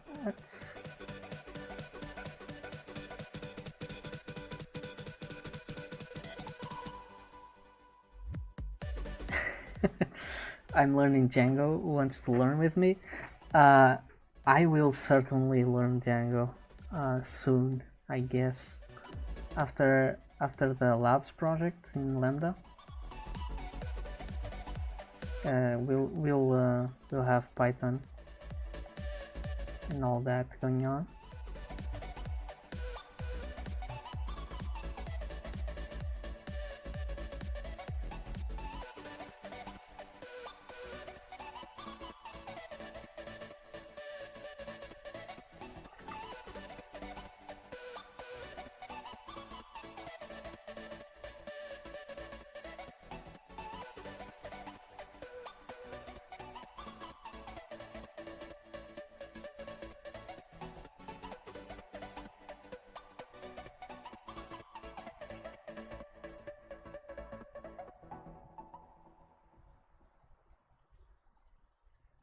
Alright, we have an issue with requests here.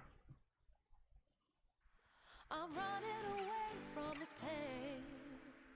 I'm trying to find a new way. What's my elo in chess? It's pretty bad. Are you sure you want to see? I'm not sure you want to see that. It's horrible. Let me just check real quick.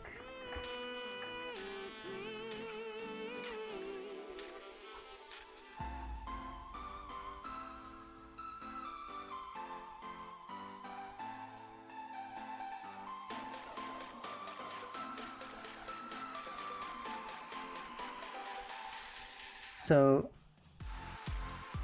are you talking about this website, chess.com? It's horrible. It's so low. It's so low. You don't even want to see it. I actually don't play here on the website, so that's why it's low.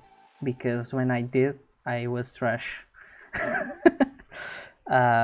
But I think I reached 1100 here, but currently I have some measly 633.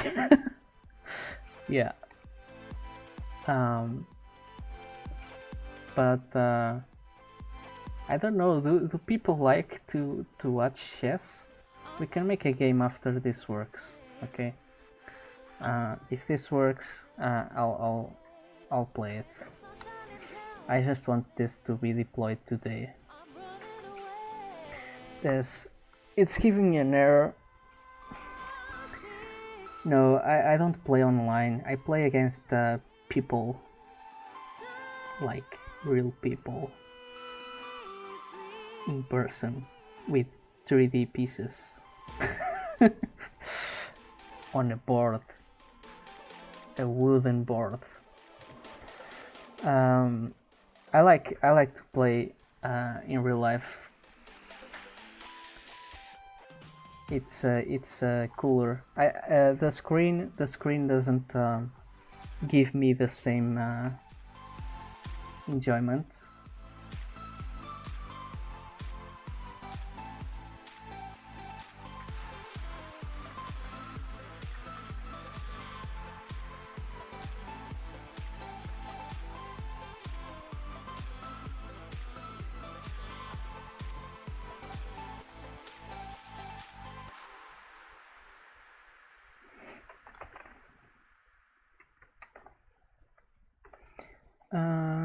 Okay, let's try and see what's going on here with the backend and front end.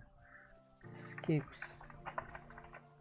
I think that it works locally, right? But it doesn't work when I get to the real thing. Okay, so this one has cancelled. What?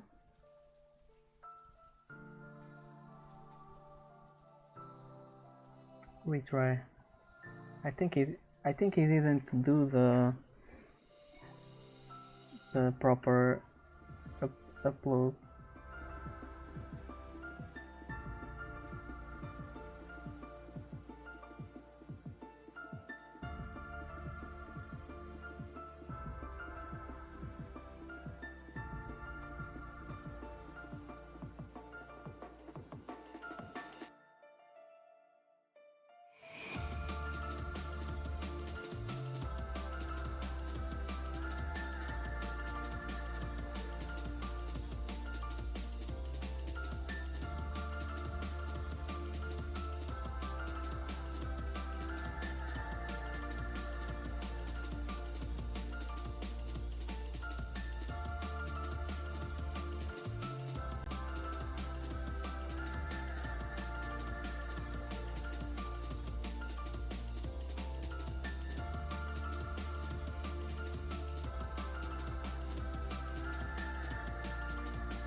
Oh no, headset was off. How long was it off?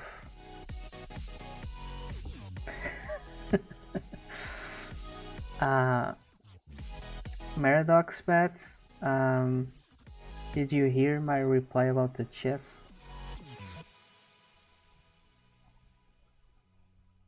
How long was it off?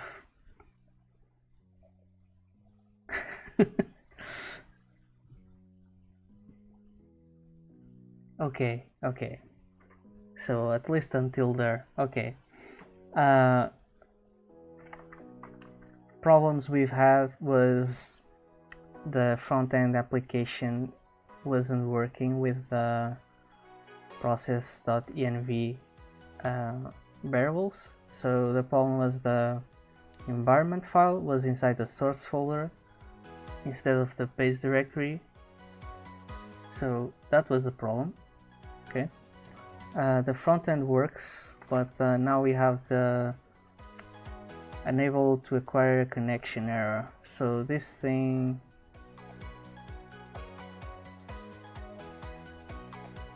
happens every time.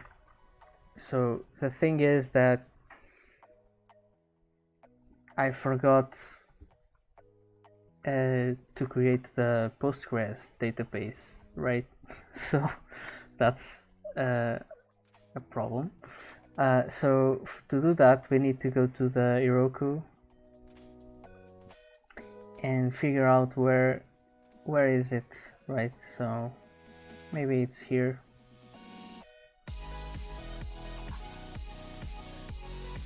Heroku Postgres, how convenient. Let's go.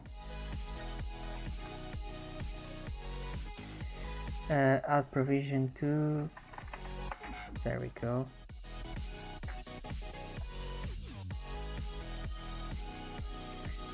Heroku has been installed. Alright. Heroku Postgres.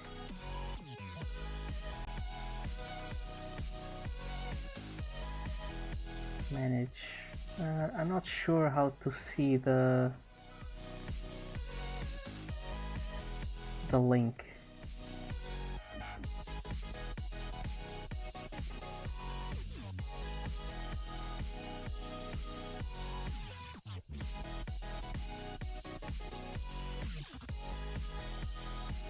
Okay, so there we go. I think this is it. Let me just check real quick that this is it has correct credentials and stuff.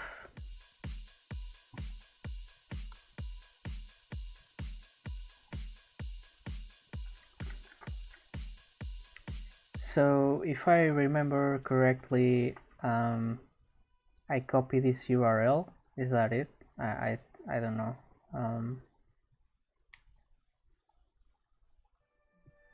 I copy the URL and then I go to the environment variables and type the database URL there for the configuration. So let's do that real quick.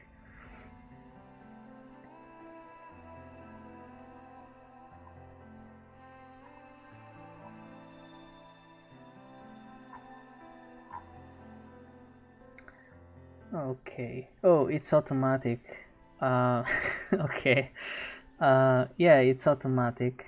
So when you add the Postgres, it's automatically added to the environment variables, which is very nice. Very nice. So the only thing we have to do is add it to the local. So just real quick. We do that, and then we close that, and on the configuration file we're gonna have a database to equal, so whatever we have here, let's see, So production, for production we have the connection here to this setting. So on our config we set the correct, which is a database URL. That should work. So let's push all of this. Cancel. Okay. Oh, I forgot to change this. Almost almost didn't fix that. Okay. So okay, this should work. This file doesn't even have. Oh, I changed it place. Okay.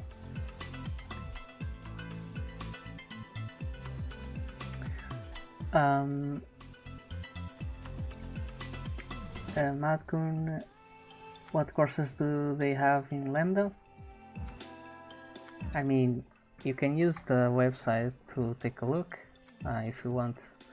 The one I'm in is the full stack web development, but I can go here real quick. Okay. Courses, there you go. These are the courses. So data science, full stack web development, iOS development, and UX design. These are the current ones open.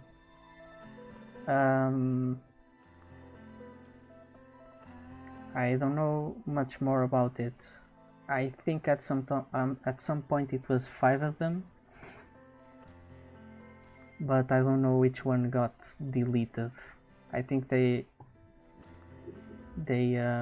were trying to make all of these perfect before moving on to the next things. Okay, so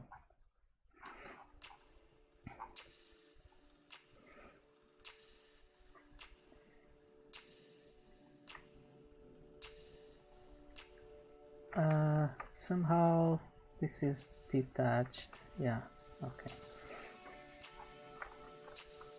So we were about to commit this, so let's go with deployment fixes, database connection. There we go, and push.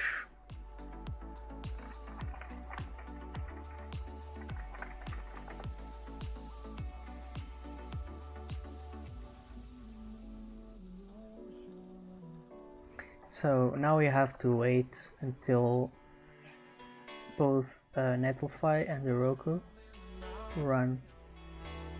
So in this case it would be, this one is in progress, this one is also in progress. Should be quick.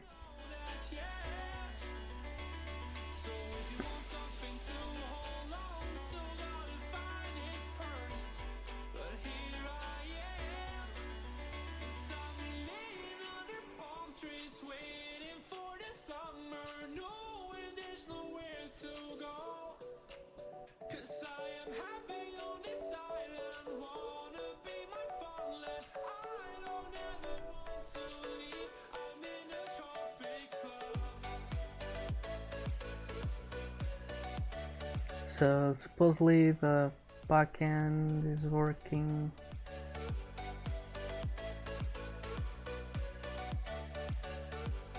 Let's try again.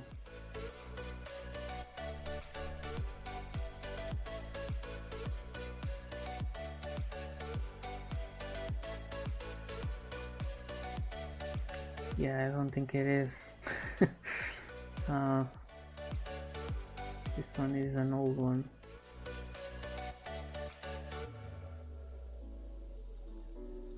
Refresh.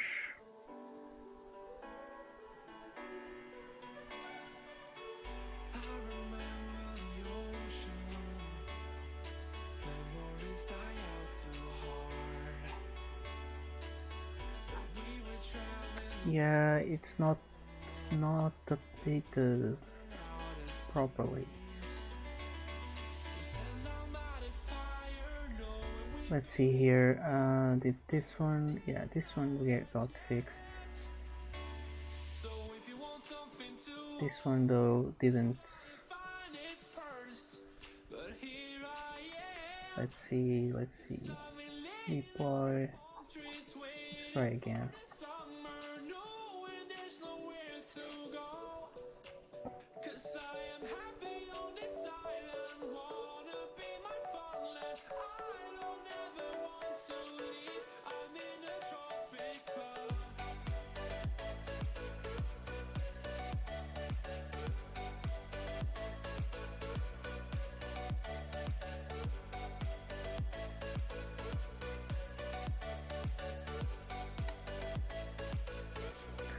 Alright, supposedly worked. Let's see. I think it's not working though.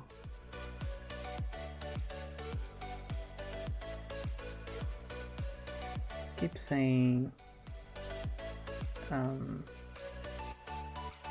okay, this is different. Okay. So it's saying that service unavailable. Okay, let's you know what, let's just stop all of this. This one goes away, this one goes away, everything goes away. Close all of this. Let's go cd client and then npm start again.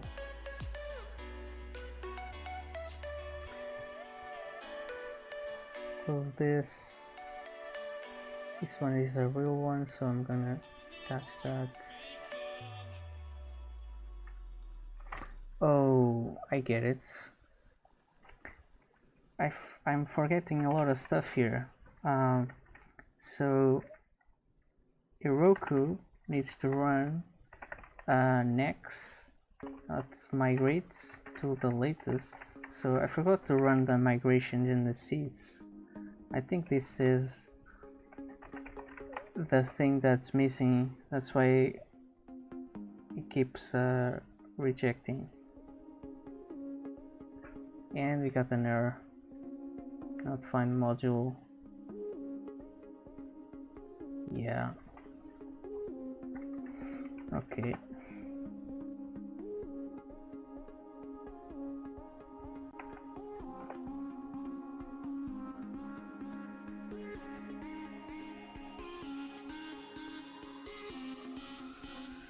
So I need to push. Yeah, okay. So let's do that. Add a Postgres package.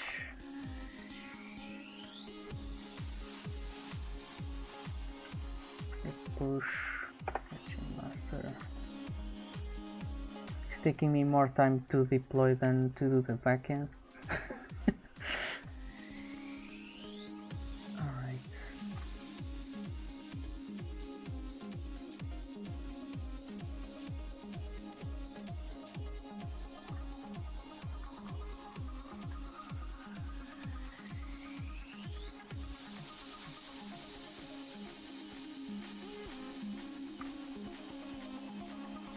Let's see.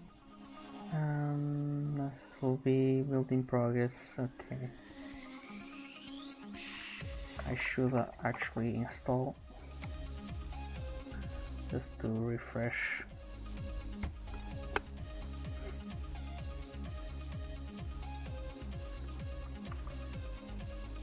Okay. So yeah, it's deployed.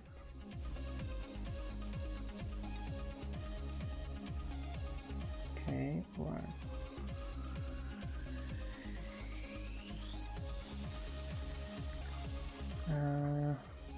Let's try this now.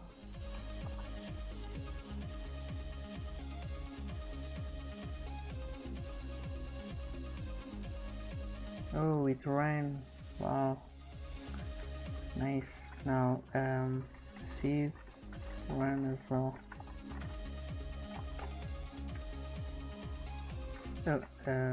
Always identify the app that you're working with. How the courses work, like how I would like to get to participate in the full stack web dev.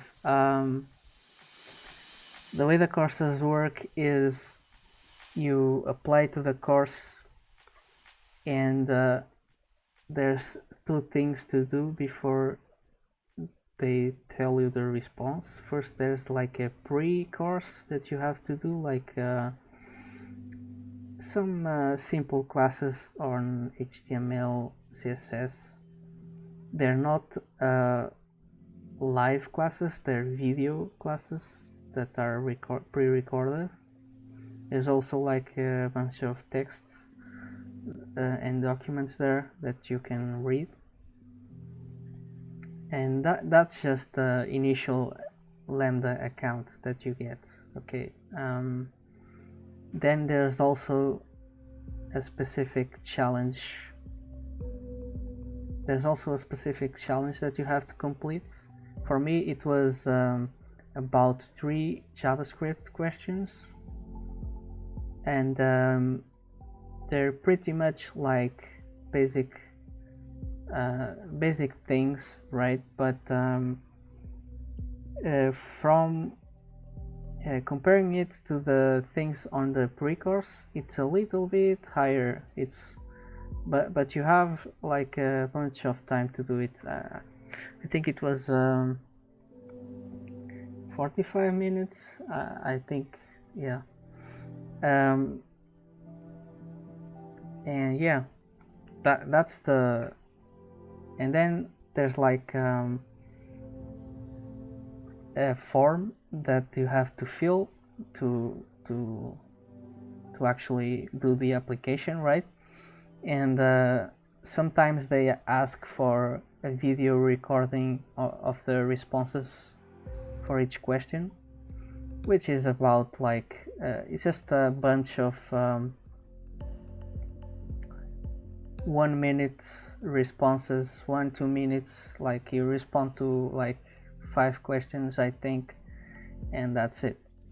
And then they'll respond to you with an email.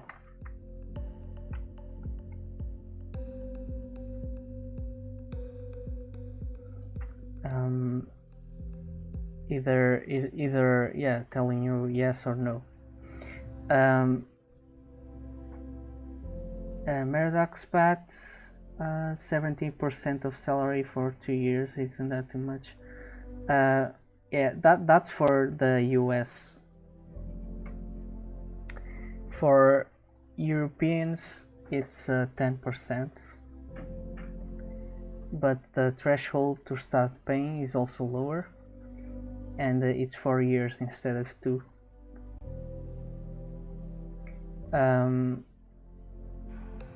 If you think about it, it's not too much, because the amount of money that you have to get to start paying, right? There's like a minimum value that you have to get to start paying, otherwise you don't need to pay. For US, I think it's 50k a year. So if you get less than that, you don't need to pay anything.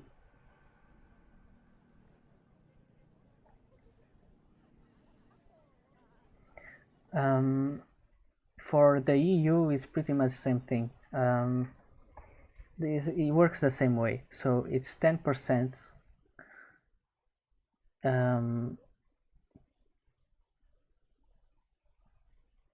17% is before tax. Before, yeah.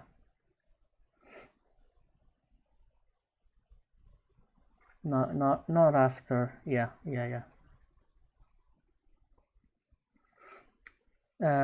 Yeah, for you it's 10%, but it's 4 years, and the threshold is if I remember correctly, 2,200 and something per month minimum that you have to get in order to start paying. If you don't get that amount per month, you don't need to pay. So yeah, that's how it works. It's pretty much it's a great thing for students because we can't pay up front, but if we get a good job, you're already getting like a bunch of money. You can pay a little bit for the school. I don't know. I think that's my reasoning. At least if I got like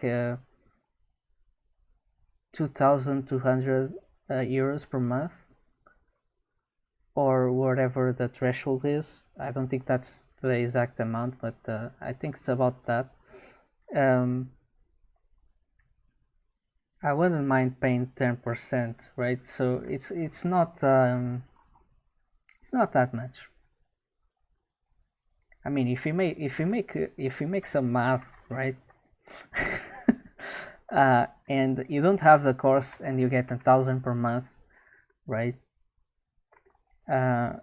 You get 12,000 a year, but if you have the course and maybe they'll pay you 200-300 minus 10%, right?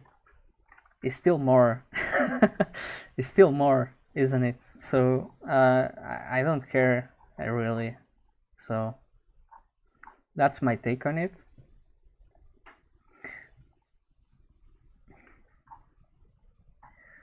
Okay, I think this worked. Let's see the real website.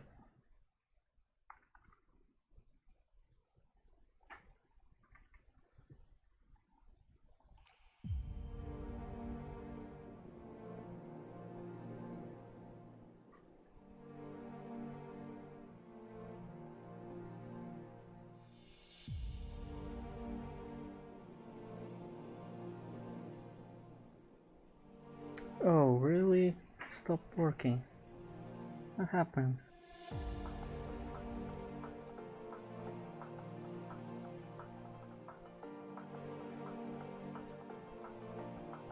Localhost is working great. It's working from the live backend, so it says loading and everything. It's getting from the correct backend. So localhost is working. The real one, it's having trouble. Oh, there it is. Okay, application. Let's delete the local store just to be sure this works. So portfolio, there we go. Everything is working with the backend. So things that were missing was .env file on the client here for the correct server URL. I kind of totally forgot to install Postgres here and to actually do the production URL, so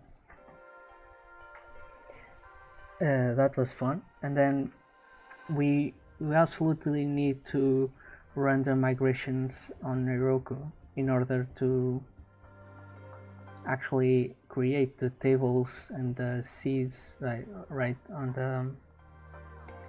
the real production database.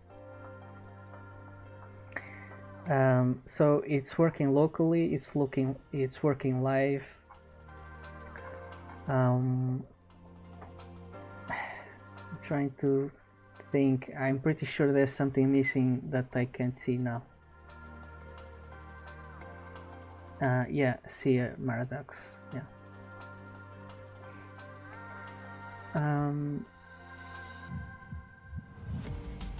So is anyone like, does anyone remember if I said I was gonna do something and then forgot? I think I forgot something, but it's working live now, and we can close all of this.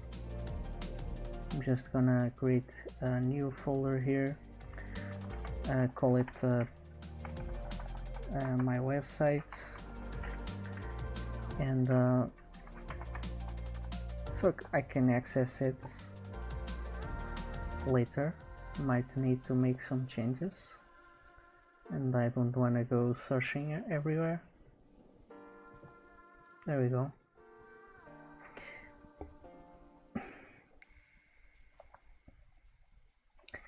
So everything here is live. We just need to insert real data instead, and I'll do that off camera, and I think maybe tomorrow we're gonna start making a backend admin site. So instead of going to the database and trying to insert stuff, I'm gonna create a backend site where we're gonna have forms that we can insert the data that is displayed here to the real backend database. So yeah, I think that will be interesting. And then we won't have to change the code of the website again. We just go to the admin site and boom, it works.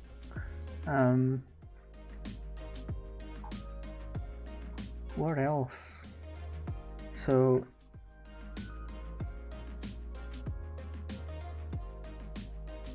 what else did you guys want to see here? I kinda finished way earlier than expected. I have 25 minutes left.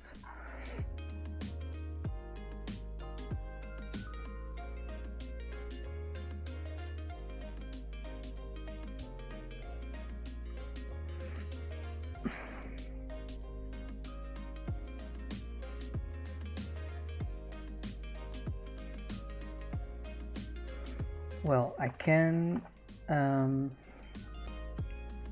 git push origin master just to see. Yeah, everything's up to date. I'll check out the today's branch, Thursday. There we go. Git pull, and then git pull origin master, and update this branch so that we have a clean record of what we did today, Thursday.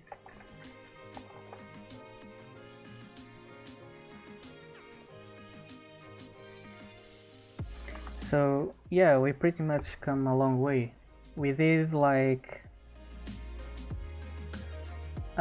6 hours on Monday, 6 hours Tuesday, 6 hours today, and we pretty much have a portfolio working with front-end, back-end, animations, all kinds of stuff going on here.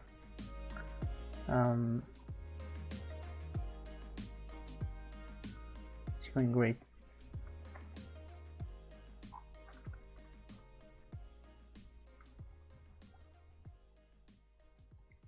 Anyone that is in chat wants to give a specific suggestion on what to do next? Maybe something you saw?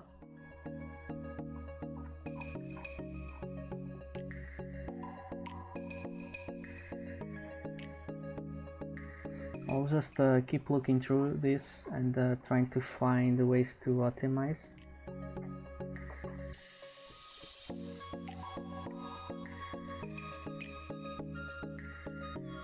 I'm pretty sure there's a lot of stuff to optimize. Okay, let's see.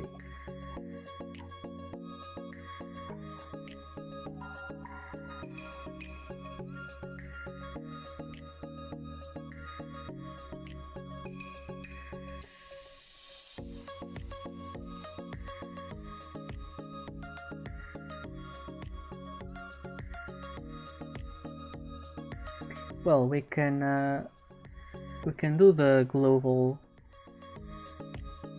error messages file, so that would be pretty easy. So this one I'll probably do it in the config folder, and yeah, I think I will. So I'll just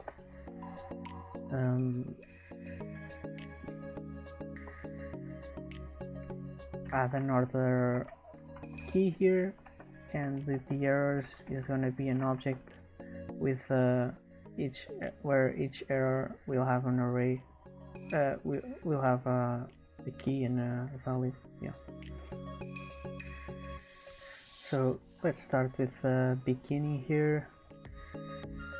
For example, we import the config,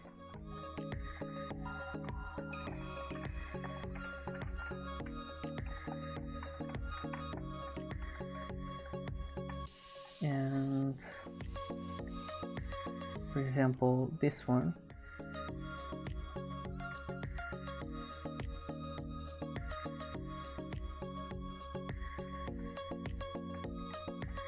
we can say that no slides were found is config.errors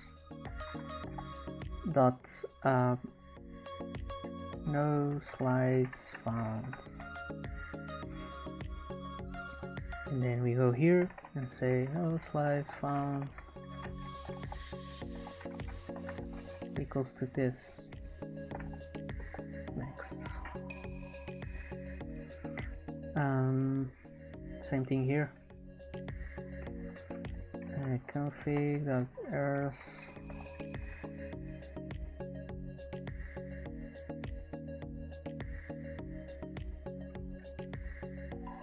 yeah, this is interesting.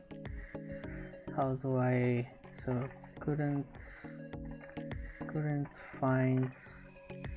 couldn't get all slides. Yeah, just try to make good names for them, otherwise they won't work. Won't work well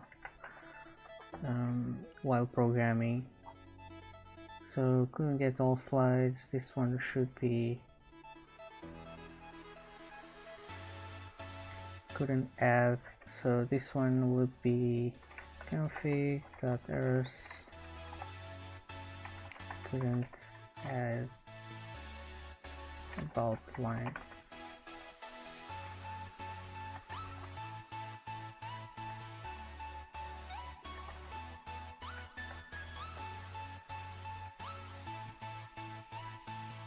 Yeah, this is pretty much always the same process.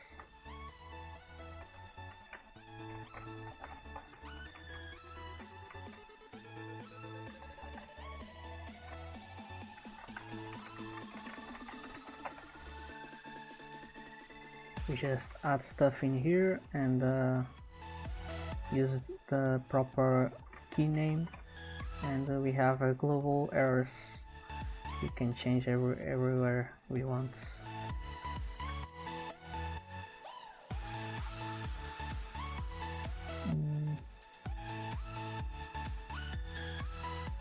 We can even add other types of messages if we don't want to call it errors. So we can do messages and add these success messages as well.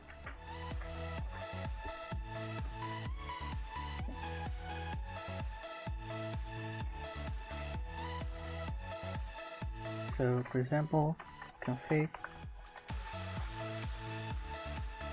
dot messages that successfully deleted about line. So deleted about line, just that should work.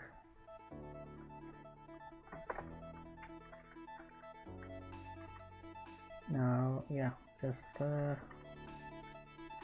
another one here. Oh right, the parameter. Wait a second.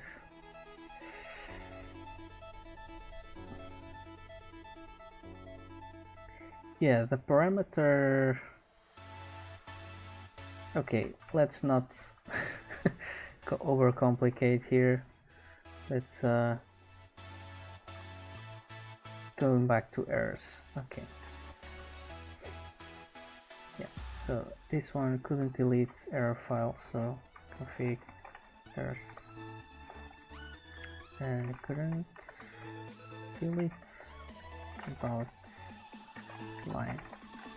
Okay, so here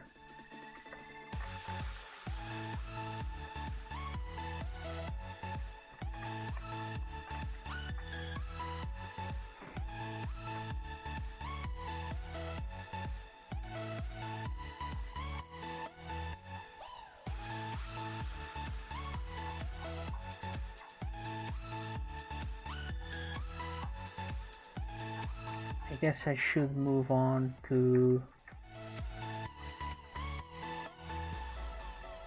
the middleware first, because that works everywhere. So let's add the config here.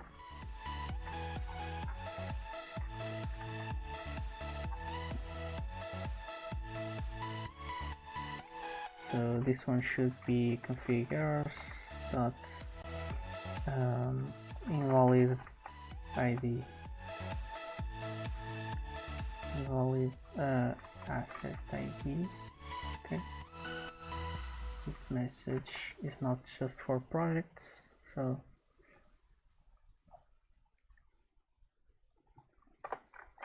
add them here, invalid ID.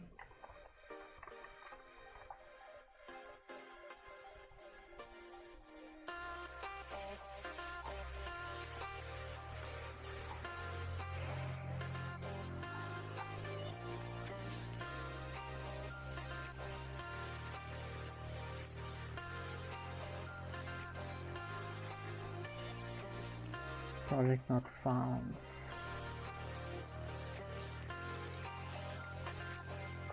Project not found.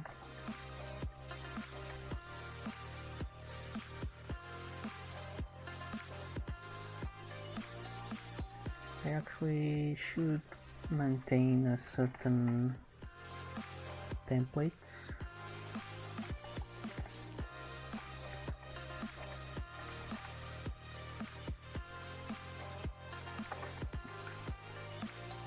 A certain standard between the names, otherwise they become confusing.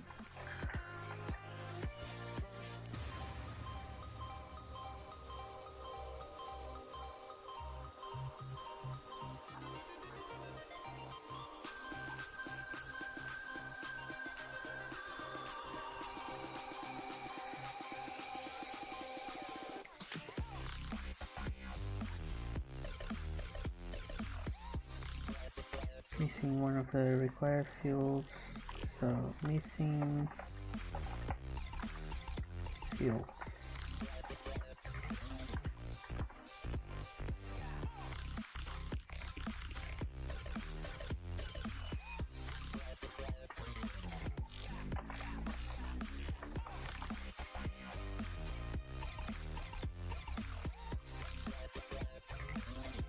I think we might use this in more places now.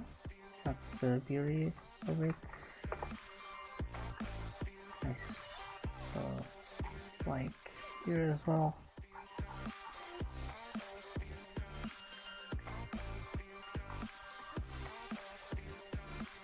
and this message will be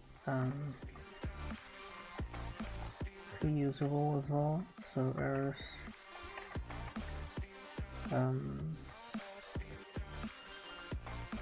exceeded.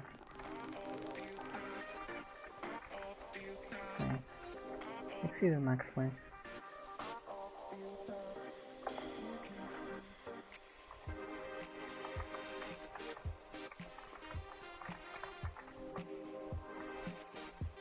I forgot to change this here real quick, like this. Okay. This one will be reusable as well, so like this line and this line. Okay.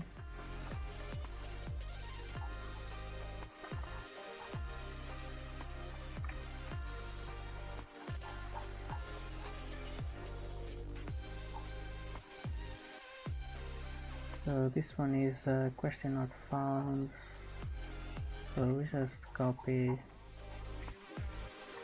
paste here, question.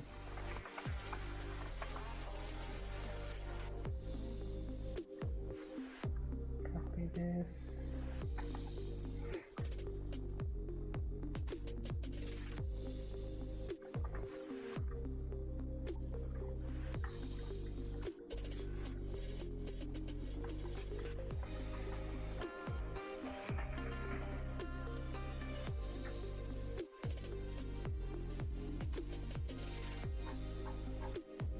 So is that it? Wait, what? This is the about. It's a wrong message. Okay.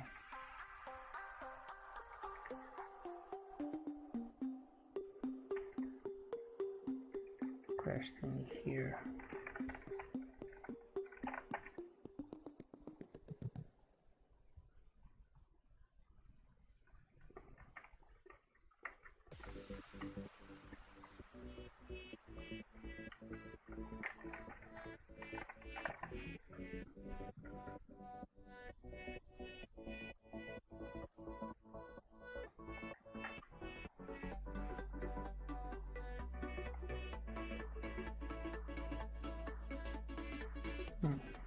So we have two messages here. So for this one, where is it? Validate about requests. So this one is about not found. So let's see on our router. Should be the same as well.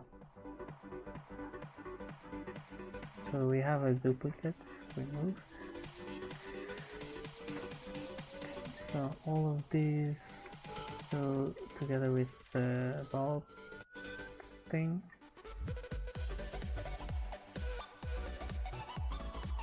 I should call them slides.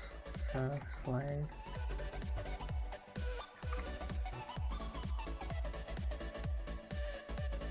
Let's just leave it. Okay. Okay, I think middleware is complete with the errors. So we can move on.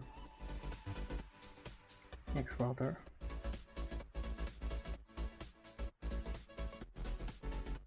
So I think I'm gonna make it from here now, because now I have a baseline where I can just copy and paste and then do this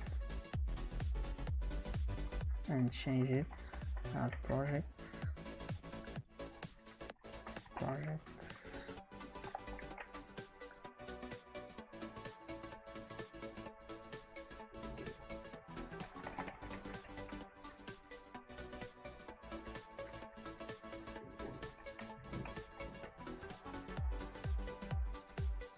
and it's pretty much the same thing with the question. Couldn't get, just replace question.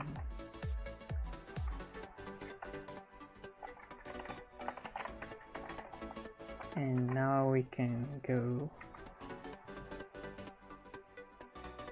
over here.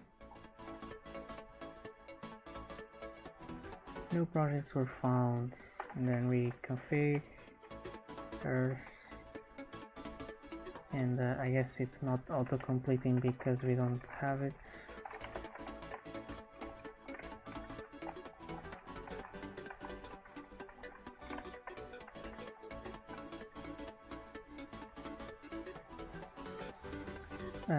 Project not found. There we go. Couldn't add project to database. Config, got errors. Couldn't add project.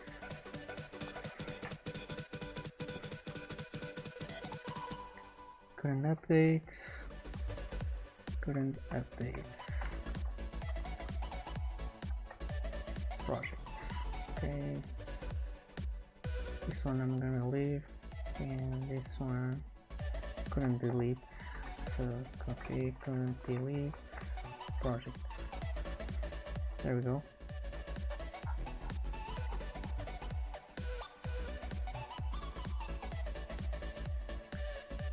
Should be pretty straightforward now.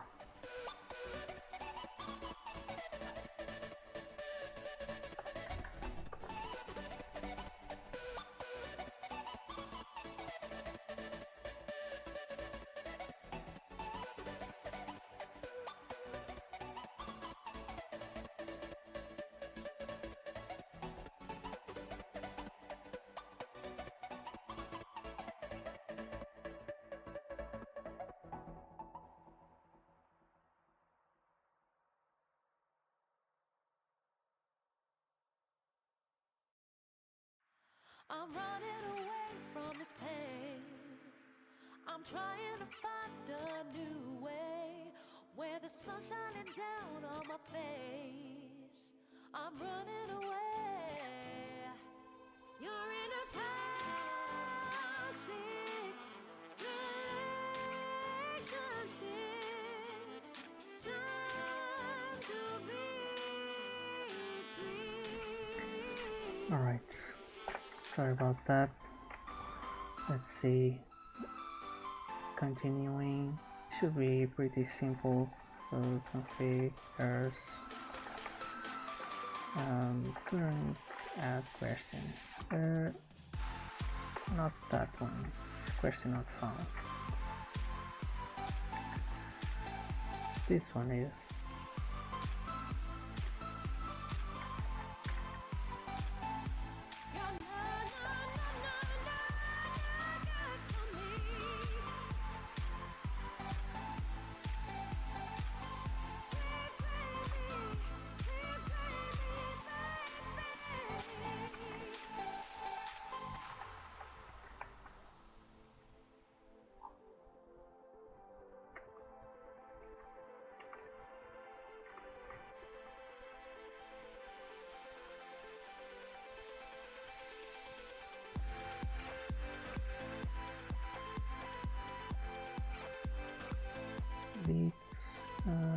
Question. Okay, stopped. My brain froze for a moment. Okay, so that should be all the error messages. Yeah, I think so.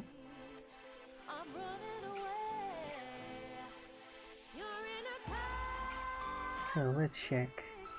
Here we have a global view of the error messages. That's very nice. And we've changed everything properly. So I think we can call all of this the same commit and say that refactor error messages into global configuration.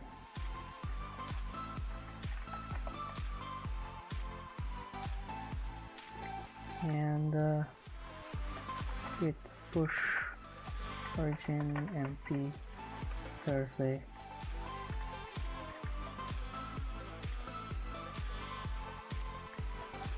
and I'm also gonna update. It really doesn't change much, but I'm also gonna update the master so it's deployed. So check out master and git pull origin np Thursday.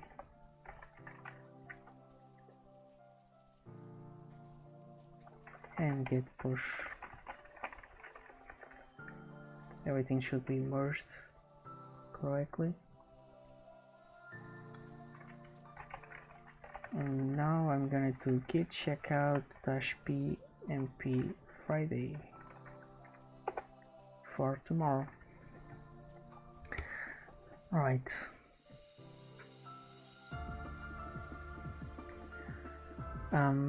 This is everything for today. We have everything deployed. We managed to complete the whole backend, the database. It works on Heroku. Yeah, it works on Netlify. It's live right now. So yeah.